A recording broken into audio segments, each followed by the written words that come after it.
মহল্লার সকল মানুষ অবাক হয়ে রাস্তার দিকে তাকিয়ে আছে, কারণ রাস্তা দিয়ে কোনো রাজা প্রজা আসছে না, আর সে একটা গাড়ি, যে গাড়িটার দাম 30,800 মার্কিন ডলার। মার্কিন যুক্তরাষ্ট্রের সব থেকে ভালো ক্যাটাগরিতে তৈরি BMW X1, যার মধ্যে অনেক টেকনোলজি রয়েছে। আবার গাড়িটিতে আলাদা করেও আরও কিছু জিনিসপত্র লাগানো রয়েছে। প্রথম ঝলকেই সকলের মনে জায়গা করে নিল গাড়িটা। সকলের মনে একই প্রশ্ন, কে এটা যে এত দামি গাড়ি নিয়ে মহল্লায় প্রবেশ করলো? মহল্লার সবাই হয়তো গাড়ি এর আগে কখনো দেখেইনি। যারা প্রথমবার দেখলো তারা তো হা হয়ে গেছে। এত দামি গাড়ি দেখে মহল্লার সকল মানুষের চমক লেগে গেছে। সকলে হা করে তাকিয়ে আছে, মনের মধ্যে জানার কৌতূহল, কে এটা? অবশেষে গাড়িটা চৌধুরীর বাসার সামনে এসে হাজির হলো। সকলে ভাবলো হয়তো চৌধুরী কোনো আত্মীয় হবে, কিন্তু তবুও মনের মধ্যে সবার জানার কৌতূহল রয়ে গেল, আর সেই জন্য এখনো সবাই তাকিয়ে আছে। অবশেষে মহল্লার সকল মানুষের অপেক্ষার প্রহর ফুরিয়ে এলো। সবাই দেখলো গাড়ি থেকে একটা লোক বেরিয়ে দৌড়াদৌড়ি করে এসে দরজা খুলে দিল, আর তার মধ্যে থেকে যে বেরিয়ে আসলো তাকে দেখে তো সবাই আধা মরা হয়ে গেল। সবাই বলা বলি করতে লাগলো, এই ছেলে কেন এখানে? এই ছেলেটা এত দামি গাড়িতে কি করছে? কার গাড়ি এটা? একজন টোকাই হয়ে এত দামি গাড়িতে কেন? যে কয়েক মাস আগে ছিল একজন টোকাই, যে রাস্তার পাশে শুয়ে শুয়ে রাত পার করতো, মশার কামড়ে যার ঘুম হতো, সেই ছেলে আজ এত দামি গাড়ি নিয়ে মহল্লায় হাজির।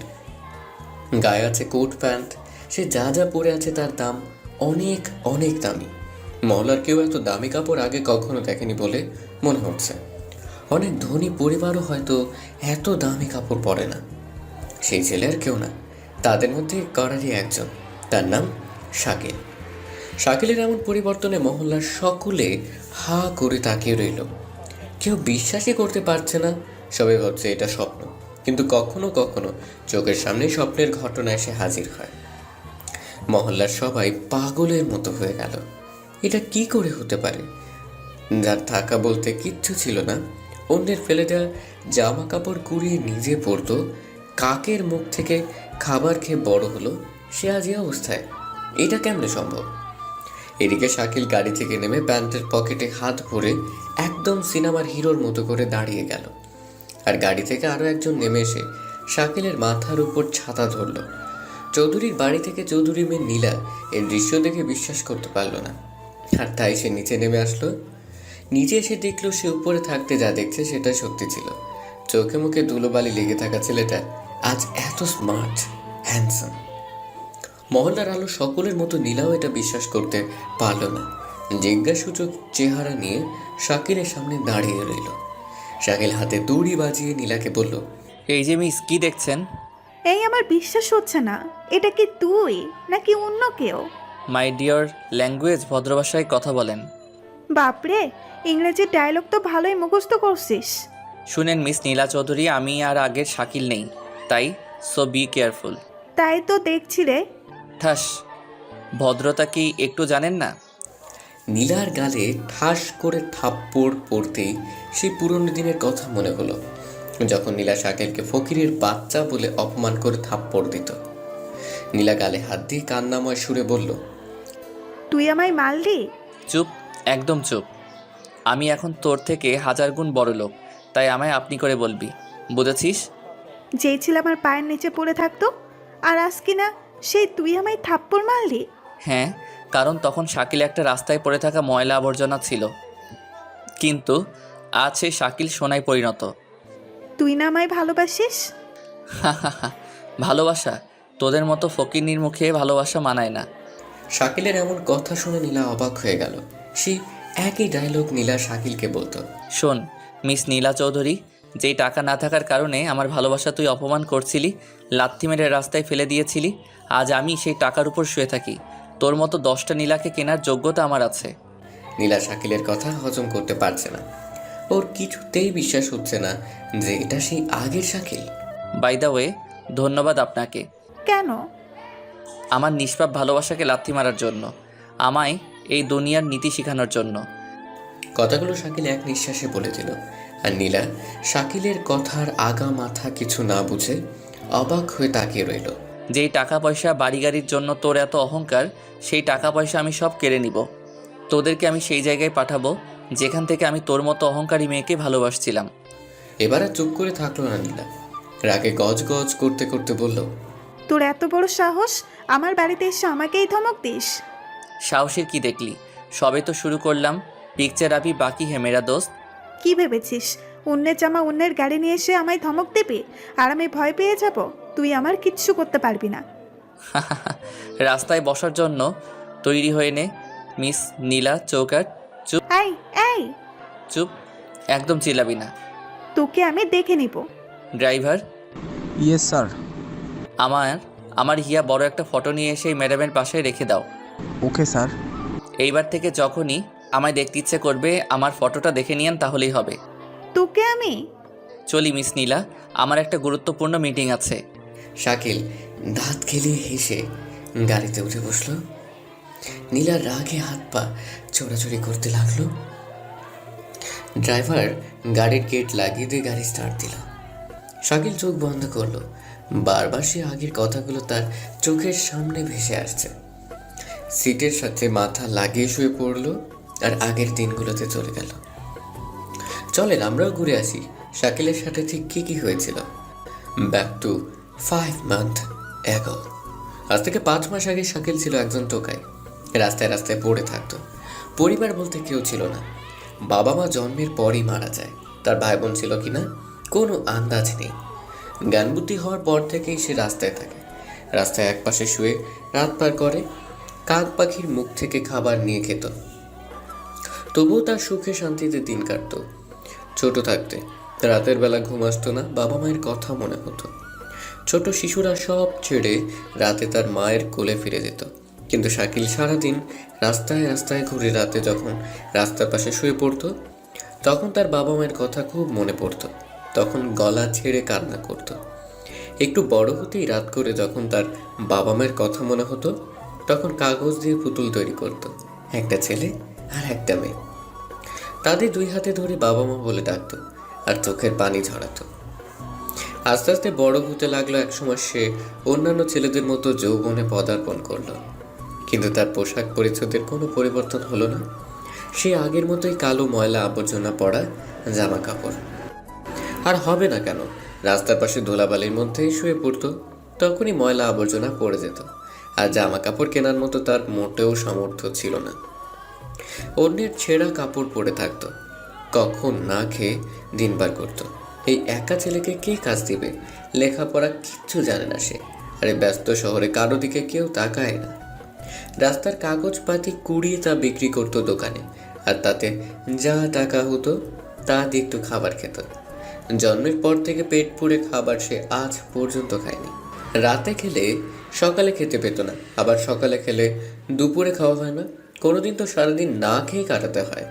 এভাবে দিন কাটছিল। আস্তে আস্তে সে বড় হলো। এখন মাথা গোজার মতো একটা জায়গা খুঁজে পেয়েছে।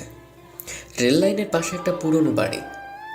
তার সাথে আরো কিছু ইতিম ছেলে থাকে, তারাও টোকায়। শাকিল এখন সারাদিন কাঁধে বস্তা নিয়ে শহরে পড়ে থাকা কাগজপাতি করে আর সেগুলো এনে বিক্রি করে। এখন আর আগের মতো তার কষ্ট নেই। এখন বড় হয়েছে, গায়ে শক্তি পাচ্ছে। এখন তার কাগজ বিক্রি করার টাকা দিয়ে খাবার কেনা হয়, তাতেই তার খুশি। 3 বেলা পেট পুরে না পেলেও বেঁচে থাকার মতো পাইত, তাতেই সে অনেক খুশি। সারাদিন কাগজ প্লাস্টিকে করে বস্তা ভরে এনে মহাজনের কাছে বিক্রি করে। কিছু খাবার নিয়ে আবার চলে যেত রেল লাইনের ধারে। 2 মুঠো খেয়ে শুয়ে পড়তো। না তাদেরকেও জোর করে খাওয়ায়, আর না কেউ মাথায় হাত বুলিয়ে ঘুমিয়ে দেয়। ঠান্ডার সময় কুয়াশার গুটি গুটি ফোঁটা গায়ে পড়ে, আর ডাস্টবিন থেকে আসা মশা এরাও তাদের শান্তির ঘুম ভাঙতে পারে না। অনেকদিন হলো এক আন্টি তাকে একটা শার্ট দিয়েছিল। রোদে গরমে কাজ করাতে সে শার্টে ময়লা পড়ার পাশাপাশি অনেকখানি ছিঁড়েও গেছে। তাই ভাবলো সে একটা সুন্দর দেখে শার্ট কিনে নেবে। কিন্তু কেনা বললেই তো আর কেনা নয়, এত টাকা পাবে কই? এদিকে শার্ট না কিনলেও না। পরের দিন সকাল সকাল ঘুম থেকে উঠে শাকিল বস্তাটা কাঁধে করে নিয়ে কাগজ কুড়োতে চলে গেল। সারাদিন খাওয়া দাওয়া বন্ধ করে কাগজ কুড়োলো। খাবার কিনতে গেলে তার শার্ট কেনা হবে না, তাই সারাদিন কাগজ কুড়িয়ে সেটা বিক্রি করলো। বেশ ভালোই টাকা পেল। শাকিল এবার সেই টাকা থেকে অর্ধেকটা আলাদা করে রেখে দিল, আর বাকি টাকা দিয়ে রাতের জন্য খাবার নিয়ে ঘরে চলে এলো। রেললাইনের পাশে এসে দেখলো একটা ছোট মেয়ে বসে কান্না করতেছে। বয়স হবে 8 থেকে 10। ছোট মেয়ের কান্না দেখে সবারই দয়া হয়, শাকিলেরও তাই হলো। এবার শাকিল এদিক ওদিক তাকিয়ে দেখে পাশে একটা ছেলে হাঁটুর ভিতর মাথা গুজে বসে আছে। বয়সে শাকিলের সমানই হবে। শাকিল এই ছেলেটার কাছে যে বলল, এই, ওই ছোট মেয়েটা কাঁদছে কেন? ছেলেটা চুপ করে থাকলো। শাকিল আবার জিজ্ঞেস করলো, ওর কি বাপ মাও নাই? না, ওটা আমার ছোট বোন, ক্ষুধা লাগছে তাই কাঁদছে। কেন, দুপুরে কি তোরা খাস নাই? ছেলেটা এবার চুপ। কি হলো বল? কিভাবে খাবো বল? সারাদিন প্লাস্টিক কাগজ কুড়িয়ে যখন মহাজনের কাছে আসি তখন মহাজন অনেক বকা শোনায়। কেন বকা শোনাবে কেন? কালকে খুব অসুখ হয়েছিল তাই সকাল সকাল বেরোতে পাইনি, সেই জন্য মহাজনের মাল একটু কম হয়েছে। ও, বকা শুনে কয়েক টাকা দেয় আর সেটা নিয়ে খাবার আনছিলাম, একটা পাউরুটি আর একটা কলা। এটাই তো আমাদের প্রধান খাবার। কিন্তু এখানে এসেই খাবার রেখে আমার ছোট বোনকে খুঁজে নিয়ে এসে দেখি কুকুরে সব খেয়ে নিয়েছে। কপালে খাবার না থাকলে হয় না, কাঁদিস না, চল আমার কাছে আয়। ছোট্ট মেয়েটা শাকিলের হাতে খাবার দেখে একবার ওর ভাইয়ের দিকে তাকায়, আর একবার খাবারের দিকে। শাকিল বুঝতে পারলো ওর বড় ভাই আসতে না বললে সে আসবে না, তাই শাকিল বলল, এই শোন, আজ থেকে আমি আর তুই বন্ধু। সত্যি বলছিস তো? হ্যাঁ, সত্যি বলছি। নে এবার আয়, তিনজন মিলে আমার খাবারটা ভাগ করে খাই। ছেলে অনেক ভেবেচিন্তে রাজি হয়ে গেল। ছেলেটার নাম ছিল রকি, মেয়েটার নাম রানী। শাকিল পরে রকির কাছে জানতে পারে তার বাবা মা ছিল খুব গরিব, কয়েকদিন আগে ক্যান্সারে মারা গেছে। তখন থেকে ছোট বোনকে মানুষ করতে সে জীবন যুদ্ধে পা বাড়ায়। আস্তে আস্তে শাকিল আর রকি খুব ভালো বন্ধু হয়ে যায়। সকালে পাখি ডাকার আগে ঘুম থেকে উঠে ছোট বোন রানীকে সাথে করে নিয়ে তারা রওনা হয় প্রতিদিনের ডিউটিতে। শাকিল আর রকি কাগজ কুড়োয়, কিন্তু রানীকে কুড়োতে দেয় না। তাদের দুই বন্ধুর স্বপ্ন, রানীকে তারা মানুষের মতো মানুষ করবে, অনেক পড়াশোনা করাবে, সব মানুষের মতো সেও চাকরি করবে।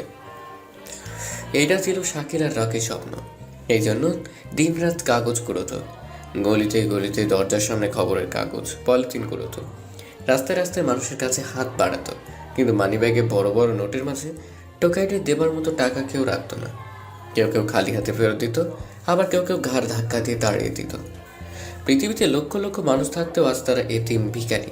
আসলে এর জন্য মানুষ দায়ী। মানুষদের মাঝে যদি মায়া মমতা থাকতো, তাহলে রেললাইনের পাশে ছেঁড়া বস্তা গায়ে দিয়ে শুয়ে থাকা ছেলেটিকে দেখে তার একটু হলেও মায়া হতো। আর তাদের জন্য কিছু না পারলেও মাথায় হাত বুলিয়ে একটা হাসি তো দিতে পারতো। তাতেই দেখবা তারা পৃথিবীর সব থেকে বেশি খুশি হয়েছে। তারা আপনার টাকা পয়সা জায়গা জমি কিচ্ছু চায় না, চাই শুধু আপনাদের একটু ভালোবাসা আর একটু বেঁচে থাকার আশা।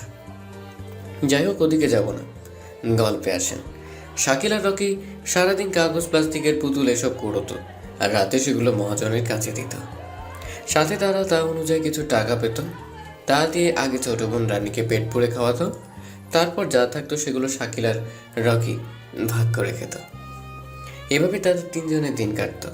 দুই ভাইয়ের আদরের ছোট্ট বোন রানী তাদের সাথে অনেক হাসি খুশি খেলা ঘোরা সব করত। রানীর মুখে হাসি দেখতে তারা কতই না কি করতো। সব মানুষের মধ্যে একটা জিনিস থাকে, সেটা হলো ভালোবাসা।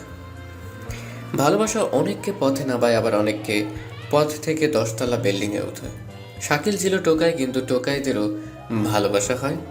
একদিন শাকিল কাগজ পাতে করিয়ে অনেকটা হাঁপিয়ে গেছে, রাস্তার পাশে বস্তাটা রেখে বসে পড়ল। হঠাৎ সে দেখলো রাস্তায় একটা মেয়ে জোরে জোরে দৌড়চ্ছে। পরনে আছে ব্লু কালারের ড্রেস, হাত ভরা মেহেদি, হাতে একটা বই ছিল, কাজল, কালো চোখ, মায়াবী চেহারা।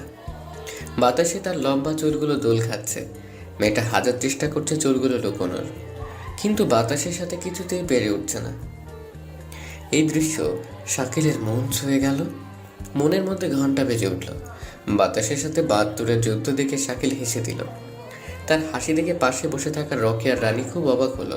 কিরে, তুই হাসছিস কেন? এই শাকিল। শাকিল কিছুটা ঘাবড়ে গিয়ে বলল, আ না, কি করছিস? না কিছু না। ও আমার পাগলের মতো হাসছিলি কেন? ওই মেয়েটার দিকে দেখ। কোন মেয়ে? ততক্ষণে মেয়েটা রিক্সা ধরে চলে গেছে। শাকিল তাকে অবাক হয়ে গেল। এখনই তো মেয়েকে দেখলো, তাহলে আবার কোথায় গেল? লাও ঠেলা, এখানেই তো ছিল। মেয়ে উড়ে গেছে? শালা ও কি কোনো পাখি যে উড়ে যাবে? হতেও পারে। মজা করা বাদ দে। আচ্ছা আজকে চল, সন্ধ্যা হয়ে গেল। চলো আপু। তারপর শাকিল, রকি আর রনি তিনজন চলে গেল। মহাজনের কাছে এসে বিক্রি করে রেললাইনের পাশে চলে গেল। শাকিলের মনে শুধু একটাই জিনিস ভাসছে, সেটা হলো ওই মেয়েটা। কিছুতেই চোখ থেকে সরাতে পারছে না। রাতের খাওয়া দাওয়া শেষ করে শুয়ে পড়ল। শাকিল মাথার নিচে হাত দিয়ে আকাশের চাঁদের দিকে তাকালো। আচমকা সে ছাদে সেই মেয়েটার প্রতিচ্ছবি দেখল। জীবনের প্রথম কাউকে এমন দেখছে। সারা রাত শাকিল ঘুমোতে পারল না, শুধু মেয়েটাকে নিয়ে ভাবল। রাত কেটে সকাল হলো। প্রতিদিনের মতো আজকে অতি সকালে রকি উঠে পড়ল, সাথে রানিও। শাকিল আগে থেকেই জেগেছিল, কিন্তু বাস্তবে ছিল না। হঠাৎ রকির ধাক্কায় শাকিল বাস্তবে ফিরে আসলো। চোখ খুলে তাকিয়ে দেখে রকি তাকে ডাকছে। কি হলো, ডাকছিস কেন? হ্যাঁ, তোর আবার কি হলো? অন্যদিন আমার একটু উঠতে দেরি হলে তো আমায় মেরে মেরে তুলতি, আর আজ নিজেই জিজ্ঞেস করছিস? ও সকাল হয়ে গেছে? হ্যাঁ না, কেবল রাত হচ্ছে। আচ্ছা চল। তারপর শাকিল উঠে ট্যাপের পানিতে হাত মুখ ধুয়ে বস্তাটা কাঁধে নিয়ে তিনজন রওনা হয়ে গেল। কাগজ, প্লাস্টিকের ভাঙা পুতুল এসব কুড়োচ্ছে। শাকিলও কুড়াচ্ছে, কিন্তু আগের মতো না। কেমন যেন অন্যমনস্ক হয়ে আছে। বন্ধু, তোর কি হয়েছে সত্যি বল তো। আরে কিছু না, ছাড় তো। বল। আসলে কালকের ওই মেয়েটাকে দেখার পর থেকে আমি যেন কেমন অন্যরকম হয়ে যাচ্ছি। যেখানে যাই সেখানেই তাতে দেখি। ও এই ব্যাপার। জানিস, আজ পর্যন্ত কোনোদিন এমন হয়নি। মনে হয় তুই প্রেমে পড়েছিস। কি যে বলিস, রাস্তায় কাগজপাতি কুড়ানো ছেলের সাথে কে প্রেম করবে বল? নিজেই করছে, আবার আমায় জ্ঞান দিচ্ছে কাজ কর। শাকিল মুচকে এসে আবার কাজে মন দিল, আর মেয়েটাকে বলার হাজার চেষ্টা করতে লাগলো, কিন্তু কিছুতেই পারছে না। সারাদিন কাগজ কুড়ালো, আর ঠিক কালকের সময় হতেই শাকিল দিল দৌড়। শাকিলের দৌড় দেখে সাথে সাথে রানি আর রকিও পিছু করতে লাগলো। শাকিল দৌড়ে এসে ঠিক কালকের জায়গায় দাঁড়িয়ে রাস্তার দিকে তাকিয়ে থাকলো। আর কিছুক্ষণের মধ্যে শাকিলের মুখে হাসি ফুটে উঠল। শাকিল ভেবেছিল হয়তো আজ আর মেয়েটাকে দেখতে পাবে না, কিন্তু একটু পরেই রিকশায় চড়ে মেয়েটাকে আসতে দেখল। ফলে শাকিলের মুখে হাজারো সুখের হাসি দেখা দিল। শাকিল রাস্তার পাশে দাঁড়িয়ে মেয়েটার দিকে তাকিয়ে আছে, আর ওর পাশে রকি আর রাজু এসে দাঁড়ালো। মেয়েটা চলে যাওয়া অবধি শাকিল তাকিয়ে থাকলো। যখন মেয়েটাকে আর দেখা গেল না, তখন শাকিল চোখ ফেরালো। মন ভরলো। ধ্যাত। এ কথা বলে আবার দিল দৌড়। কে রে ভাইয়া? শাকিল ভাই এমন করে দৌড়াচ্ছে কেন? আরে তোর ভাই প্রেমে পড়ছে। প্রেম কি? তুই বুঝবি না, চল আমরা আমাদের কাজ করি। শাকিলের মন আজ ঠিক নেই, বোঝা হয়ে গেছে। চলো। তারপর রকি রানীকে নিয়ে কাগজ কুড়াতে থাকে, আর এদিকে শাকিল পাগলের মতো বস্তা নিয়ে ফাঁকা মাঠে নাচতে লাগে। সারাদিন শেষে রকি মহাজনের কাছে তার কুড়ানো সব দিয়ে দেয়, আর মহাজনের কাছে জানতে পারে শাকিল এখনও নাকি আসেনি। এদিকে অন্ধকার হয়ে যাচ্ছে, কিন্তু এখনও শাকিল আসলো না। রকির একটু চিন্তা হলো, আর তাকে খোঁজার উদ্দেশ্যে রওনা হয়। অনেক খোঁজাখুঁজি করার পর দেখলো শাকিল একটা খালি জমির উপর বস্তাটা মাথার নিচে দিয়ে শুয়ে আছে। রকির দৃশ্য দেখে অবাক হয়ে গেল, আর রানী হাসতে লাগলো। হাসিস কেন? শাকিল ভাইয়া এমনি শুয়ে আছে কেন? তোর ভাই পাগল হয়ে গেছে, পাগল। এই শাকিল, শাকিল কি? এখানে থাকবি নাকি যাবি? আমি এখানেই থাকবো সারা জীবন। পাগলা কুত্তায় কামড় দিছে তোরে? না রে, আমারে প্রেমের পাগলাই ধরছে। ফাউল না বকে চল, মহাজন বসে আছে। না, যাব না। রকি শাকিলের হাত ধরে টেনে তুললো, তারপর তাকে নিয়ে মহাজনের কাছে চলে আসলো। শাকিলের বস্তা থেকে কুড়ানো জিনিসপাতি মহাজনকে দিতেই মহাজন রেগে বাগুন হয়ে গেল। আজকে শাকিলের মাল কম হওয়াতে তাকে বকতে একটুও ছাড়ল না, কিন্তু তাতে শাকিলের কিচ্ছু আসে যায় না। সে তো একজনকে নিয়ে পাগল, বকা শোনার মতো সময় তার নাই। রকি শাকিলের হয়ে মহাজনের বকা শুনল, সাথে মহাজনের কাছে মাপ চাইল। তারপর শাকিলকে নিয়ে রকি রেল লাইনের পাশে তাদের চির আস্তানায় চলে আসলো। রকি যেটুকু কাগজ দিয়েছে তা অনুযায়ী টাকা পেয়েছে, আর সেটা দিয়ে সবার জন্য খাবার আনছে। শাকিল একটু খেয়ে উঠে পড়লো, বাকি খাবার রানী আর রকি মিলে খেল। এভাবেই তাদের দিন কাটতে লাগলো। শাকিল দিন দিন মেয়েটার প্রতি দুর্বল হয়ে পড়ল, কিন্তু আজ পর্যন্ত শাকিল মেয়েটার সামনে যেতে পারল না। দূর থেকেই তাকে দেখে, প্রতিদিন ঠিক একই সময় একই জায়গায় এসে হাজির হয় শাকিল। একদিনও কম বেশি হয় না। মেয়েটার নাম ছিল নীলা, চৌধুরী পরিবারের একমাত্র মেয়ে। প্রতিদিন শাকিলকে একই জায়গায় দেখে নীলার মনে একটু সন্দেহ জমা হলো। সন্দেহকে জানতে আজ নীলা গাড়িতে না উঠে রাস্তার একপাশে লুকিয়ে দাঁড়িয়ে পড়লো। এদিকে ঠিক সময় ঠিক এন্ট্রি হলো শাকিলের। নীলা এই ঘটনা দেখে একটু অবাক হলো। প্রতিদিন এই ছেলেটা এখানে কার জন্য আসে এটা জানার খুব ইচ্ছে হলো নীলার, আর তাই নীলা শাকিলের সাথে কথা বলার জন্য ঠিক করলো। এদিকে শাকিল এখানে এসে নীলাকে আজ দেখতে পেল না, ফলে শাকিলের মুখটা শুকিয়ে গেল। এদিক ওদিক খুঁজতে লাগলো শাকিল, কিন্তু কোথাও দেখতে পেল না। ভাবলো আজ হয়তো আসতে দেরি হয়ে গেছে। এটা ভেবে মন খারাপ করে রাস্তার দিকে তাকিয়ে থাকলো। হঠাৎ নীলাকে আসতে দেখে শাকিলের মুখে সেই হারানো হাসিটা দেখা দিল। নীলাকে দেখে শাকিল হাত থেকে বস্তাটা দূরে ফেলে দিল আর শার্ট প্যান্ট হাত দিয়ে পরিষ্কার করতে লাগলো। নিজের ক্রাশ যখন সামনে আসে নিজের ভাবটা এমনিতেই বেড়ে যায়, আর শাকিলেরও তাই হলো। নীলা সোজা এসে শাকিলের একটু দূরে দাঁড়ালো, আর শাকিল লজ্জা পেয়ে মাথা নিচু করে মুচকি হাসতে লাগলো। কে আপনি? আর এখানে প্রতিদিন কেন আসেন? নীলার কথা শুনে শাকিলের মুখের কথা হারিয়ে গেল। ভয়ে শরীর ঘামতে লাগলো। নীলাকে কিছু বুঝতে দিবে না বলে বলল, আমি মানুষ, হি হি হি। আমি কি বাদর বলছি? না, আসলে আমার নাম শাকিল। ও ভালো, তাই এখানে প্রতিদিন কেন আসেন? আসলে এখানে একটা জিনিস দেখতে আসি। কি সেটা? না না, মানে এখানকার জায়গাটা আমার খুব ভালো লাগে। আমি শুনেছি মানুষের মধ্যে কারো ফাঁকা জায়গা ভালো লাগে, কারো মাঠ ভালো লাগে, আর কারো অফিস, কারো আড্ডাখানা, আর আপনার এই রাস্তা ভালো লাগে। হ্যাঁ হ্যাঁ, দেখেন তো কত গাড়ি যাচ্ছে। কি করেন আপনি? কাজ করি। তাহলে যান, কাজ করেন। এখানে দাঁড়িয়ে সময় নষ্ট কেন করছেন? ঠিক বলছো। আচ্ছা আমি যাই। যান। আগে আপনি যান, হি হি হি। আপনি কথায় কথায় এত হাসেন কেন? না মানে সো ফানি। নীলার এমন হাসি দেখে শাকিল তো ফিদা, হা করে তাকিয়ে রইল। নীলা একটা রিকশায় চড়ে চলে গেল, আর শাকিল মনের আনন্দে বস্তা তুলে নিয়ে দৌড় দিল।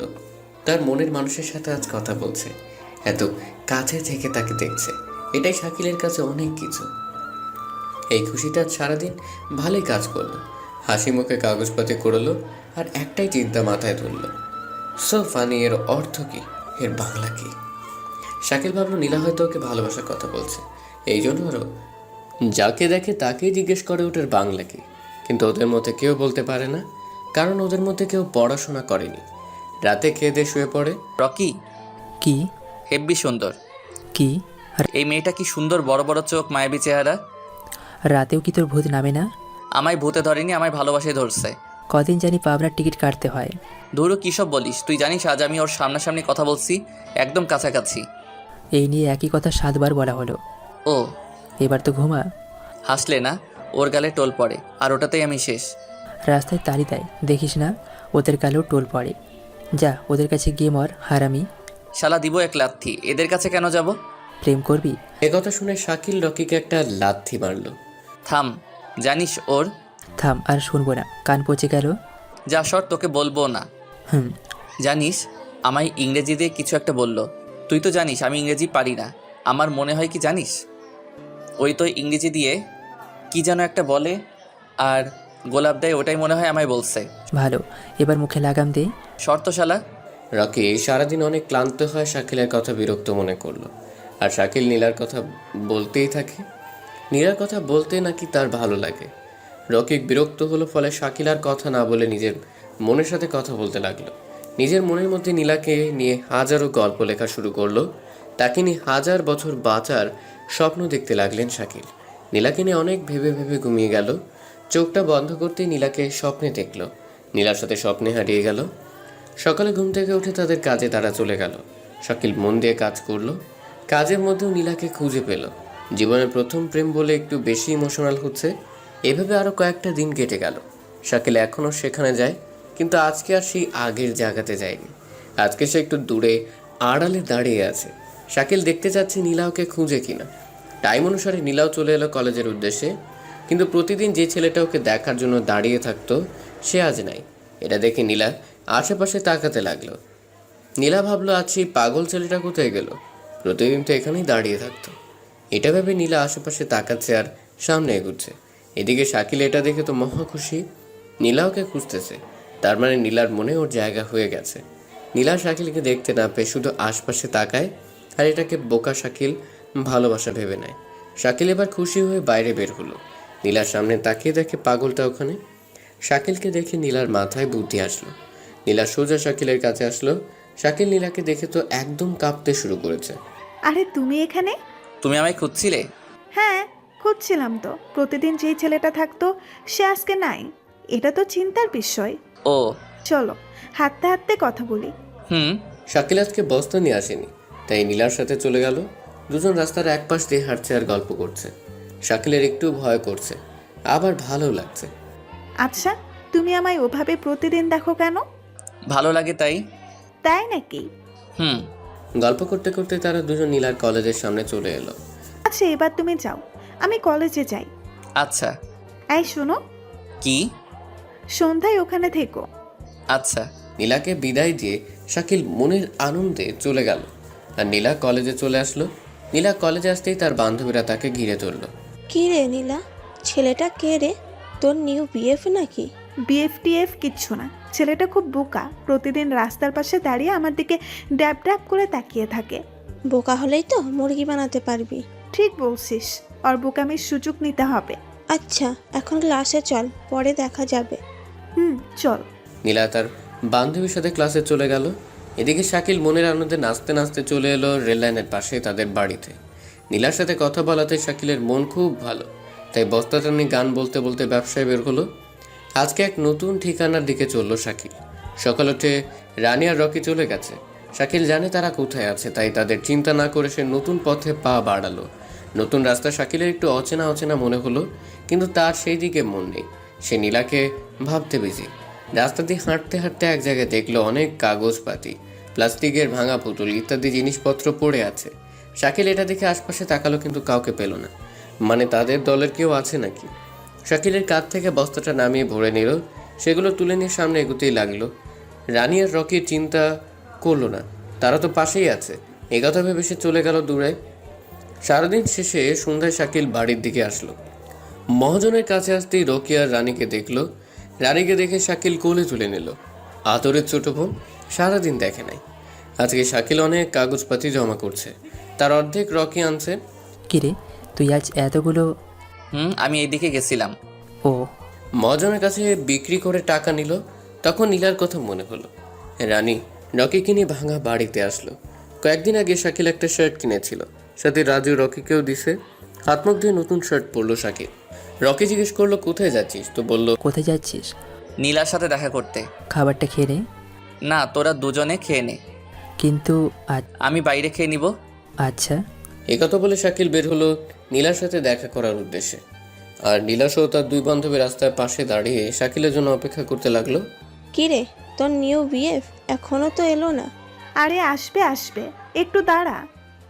ওই তো এসে গেছে। শাকিল এসে দেখলো নীলার সাথে তার দুজন বান্ধবীও আসছে। আমি আসছি। এতক্ষণ কি করলা? আমি কাজে ছিলাম। ও, তাহলে চলো। কোথায়? কোথায় আবার? ঘুরতে। শাকিল আনন্দের সাথে হ্যাঁ বলল। শাকিল তো আর জানে না যে ওকে ওরা মুরগি করতেছে। নীলা সহ তার দুই বান্ধবী আর শাকিল মিলে ঘোরাঘুরি করতে লাগলো। একটু পর নীলা বলল, অনেক হয়েছে, এবার চলো কিছু খাওয়া যাক। আচ্ছা। এবারও শাকিল টের পেল না। তাদের সাথে একটা বড় রেস্টুরেন্টে হাজির হলো। নীলা তার ইচ্ছে মতো কয়েক রকমের খাবারও অর্ডার দিল।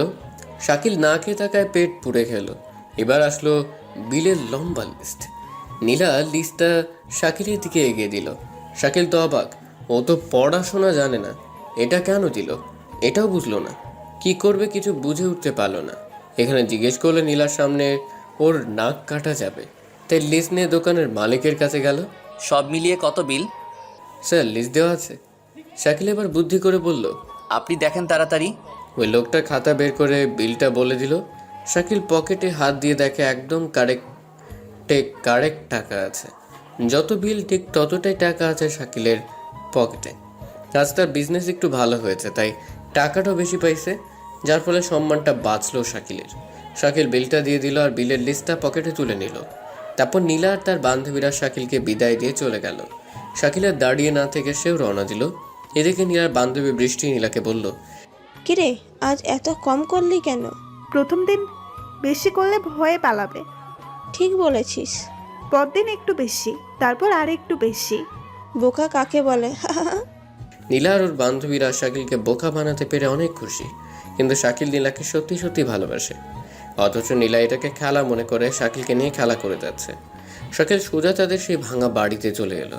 এসে দেখে রানী রকি ঘুমিয়ে গেছে। ঘরের একপাশে দেখলো খাবারের প্যাকেট পড়ে আছে, সেটা খুলে দেখলো শাকিলের জন্য খাবার রেখে দিয়েছে। শাকিল ওটা না খেয়ে রানীর মাথায় হাত বোলাতে বোলাতে ঘুমিয়ে গেল। সকালে রকি উঠে দেখে রানীর মাথায় হাত রেখে শাকিল ঘুমিয়ে আছে। অনেক বেলা হয়েছে, তাই রকি শাকিলকে ডাকলো। প্রতিদিনের মতো আজকেও তারা তাদের কাজে বের হয়ে পড়ল। এখন রকি আর রানীকে সাথে করে নিয়ে যায় শাকিল। সারাদিন শেষে মহাজনের কাছে সেগুলো বিক্রি করে, আর তাতে যা টাকা হয় তা নিয়ে নীলার সাথে ঘুরতে যায়। আর এদিকে নীলা শাকিলকে দিনের পর দিন বোকা বানিয়ে যাচ্ছে। বড়লোকের একমাত্র মেয়ে, ভাবতো দেখানোরই কথা। 10-12টা ছেলে তার পেছনে প্রতিদিন লাইন দিয়ে দাঁড়িয়ে থাকে। মেয়েটা যেমন সুন্দর ঠিক তেমন অহংকারী। টাকার অহংকারে সে মানুষকে মানুষ মনে করে না, সবাইকে তার নিজ হাতের খেলনা মনে করে। অন্যান্য ছেলেরা তার রূপে পাগল ছিল, যার ফলে তারা তেমন কষ্ট পায় না। কিন্তু শাকিল তো ছিল এক অবলা ছেলে। প্রেম ভালোবাসা সে কিচ্ছু জানতো না। নীলাকে প্রথম দেখাতেই তার ভালো লাগে আর তার প্রতি দুর্বল হয়ে পড়ে। সেই জন্য তার সব কথাকে মেনে নেয়। নিজে নাকি নীলাকে ঘুরতে নিয়ে যাবার জন্য টাকা জমিয়ে রাখে, আর প্রতিদিন সন্ধ্যায় তারা ঘুরতে যায়। শাকিল ভাবতো নীলাও তাকে ভালোবাসে, যেমন ও নীলার জন্য পাগল, ঠিক তেমন হয়তো নীলাও ওর জন্য পাগল। এটাই হলো শাকিলের মনের ধারণা। কয়েকদিন পর সকালে শাকিল উঠে রকিকে ডেকে তুলল। রানী তখনও ঘুমোচ্ছিল। শাকিল আর রকি হাত মুখ ধুচ্ছিল, এমন সময় রকি বলল, শাকিল, হ্যাঁ বল। আমি যদি মরে যাই তাহলে কি তুই রানীকে দেখে রাখবি? রকির এমন কথা শুনে শাকিল অনেক অবাক হয়, সাথে ভয়ও পায়। কি বলছিস এসব? বল না। তোর কি হয়েছে বলতো? আজ হঠাৎ এমন প্রশ্ন? এমনি বললাম, তুই বল কি করবি? যেদিন তোদের দেখছি সেদিন আমি ভেবে নিয়েছি রানী আমার ছোট্ট বোন, তাকে কখনো কষ্ট পেতে দিব না। ভালো। এসব ফাউল কথা বাদ দে আর চল। হুম। সকাল থেকে শাকিল একটা বিষয় খেয়াল করলো, যে রকির মনটা কেন যেন খুব খারাপ।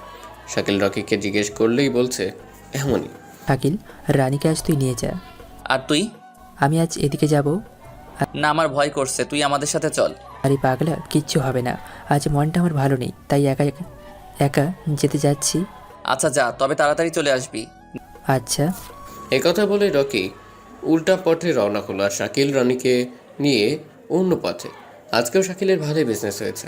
সন্ধ্যা হতেই রানীকে সাথে নিয়ে মহাজনের কাছে চলে এলো। এখানে সে জানতে পারলো রকি এখনও আসেনি। শাকিলের মনটা কেমন যেন করে উঠলো, তাই বাসায় না যে দোকানের পাশেই রানীকে নিয়ে বসে পড়লো। এদিকে সন্ধ্যা বের রাত নামলো, তবুও রকির আসার কোনো নামগন্ধ নেই। শাকিলের এবার খুব চিন্তা হলো, রকি এতক্ষণ কী করছে? প্রতিদিন তো শাকিলের আগেই রকি চলে আসে, কিন্তু আজ হঠাৎ কি এমন হলো যে এখনও আসে না? এদিকে নীলা শাকিলের জন্য অপেক্ষা করছে। শাকিল বুঝতে পারছে তার জন্য নীলা অপেক্ষা করছে, কিন্তু সেও তো যেতে পারছে না, কারণ রকি এখনও আসে নাই। শাকিল উপায় না পেয়ে রানীকে মহাজনের দোকানে বসিয়ে রেখে ওদের ঘরে যে শার্ট পাল্টে চলে গেল নীলার কাছে। রানী তার ভাইয়ের চিন্তায় অস্থির, আর এখন শাকিলও তাকে রেখে গেল। হয়তো রকিকে খুঁজতে গেছে, এটা ভেবে রানী চুপটি করে বসে রইল। শাকিল আজকেও নীলার সাথে ঘোরাঘুরি করে রেস্টুরেন্টে বসে খাওয়া দাওয়া করলো। আজকে আর শাকিল অপেক্ষা করতে পারলো না, সোজা নীলাকে প্রপোজ করে বসলো। সে তো আর অন্য 10টা ছেলের মতো না, তাই সোজা বলল, নীলা, হ্যাঁ বলো। আমি তোমায় ভালোবাসি। তাই? সত্যি বলছি। আমার প্রতিদিনের খরচ জানো? না। দিনে খরচ আমার 5,000 টাকা। কিন্তু আমি তো গরিব। পাততে হবে। ওকে আজ উঠি, সি ইউ। বাকি কথা না বলে নীলা উঠে চলে গেল। শাকিলের মনের মধ্যে তোলপাড় শুরু হলো। নীলা তার বান্ধবীর সাথে বেরিয়ে চলে আসলো। কি রে নীলা, ওর প্রপোজাল কি অ্যাকসেপ্ট করবি? করলে মন্দ হয় না, তবে আগে দেখিস সে কেমন পরিবারের ছেলে, কত টাকার মালিক, কটা বাড়ির মালিক। সে তো বলল তারা নাকি গরিব। তোরা কি করতে আসিস? খোঁজ নে, তার বিষয়ে সব কিছুর খোঁজ নে। আচ্ছা। গরিব হলে লাথি মেরে ডাস্টবিনে ফেলে দিব। যা বলেছিস। চল। নীলা সহ তার বান্ধবীরা চলে গেল। এদিকে রেস্টুরেন্টে বসে শাকিল নীলার কথা ভাবছে। রেস্টুরেন্টে টিভি চলছিল, হঠাৎ শাকিলের কানে আসলো বোমা ব্লাস্টে কয়েকজনের মৃত্যু। কথাটা শুনে শাকিল টিভির দিকে তাকালো, আর তখনই শাকিলের চোখ আটকে গেল। বোমা ব্লাস্টে যারা মরছে তাদের মধ্যে রকিও আছে। এটা দেখে শাকিলের হাত পা অবশ হয়ে গেল। মুখ দিয়ে কথা বের করছে না। উঠে দাঁড়াবে, তারও শক্তি হারিয়ে ফেললো। জায়গাটা তার চেনা মনে হলো, তাই সেখানে আর বসে না থেকে দিল দৌড়। এক দৌড়ে চলে এলো, এসে দেখে রকি সুন্দর হয়ে শুয়ে আছে। শাকিল রকির পাশে হাঁটু এড়ে বসে পড়ল। চোখ দিয়ে তার অঝরে পানি পড়তে লাগলো। পুলিশ জানালো কাগজের ভিতরে নাকি বোমা ছিল। যখনই ওটা রকি হাত দিয়েছে সাথে সাথে ব্লাস্ট। আশপাশে যত মানুষ ছিল তারাও মারা গেছে, কেউ আহত হয়েছে। শাকিলের নিজেকে আটকাতে পারল না, হাউ মাউ করে কেঁদে দিল। এদিকে রানী মহাজনের দোকানে বসে টিভি দেখছিল। হঠাৎ এমন খবর দেখে সেও কাঁদতে লাগলো। মহাজন রানীকে সান্ত্বনা দেওয়ার অনেক চেষ্টা করলো, কিন্তু পারল না। শাকিল রকিকে জড়িয়ে কাঁদতে লাগলো। চারদিকে হাজার মানুষ এসে ভিড় করছে। পুলিশ এবার লাশগুলো নিয়ে যাবে। শাকিল একটা লোক সরিয়ে নিল। পুলিশ সবকটা লাশ নিয়ে চলে গেল। শাকিল ওখানে বসে অনেকক্ষণ কান্নাকাটি করার পর রানীর কথা মনে হলো, তাই আর বসে না থেকে চলে এলো মহাজনের দোকানে। মহাজনের দোকানের কাছে আসতেই কান্নার আওয়াজ পেল। আওয়াজটা চিনতে অসুবিধা হলো না। মহাজনকে জিজ্ঞেস করতে সে শাকিলকে সব বলল। শাকিল রানীর কাছে এসে ওকে নিয়ে তাদের চির রেল লাইনের পাশে ঘরে চলে এলো। রানীর কান্না থামানোর হাজার চেষ্টা করলো শাকিল, কিন্তু সবগুলোতে ব্যর্থ হলো। কিছুক্ষণ পর তাদের ঘরের বাইরে পুলিশের গাড়ি আসলো।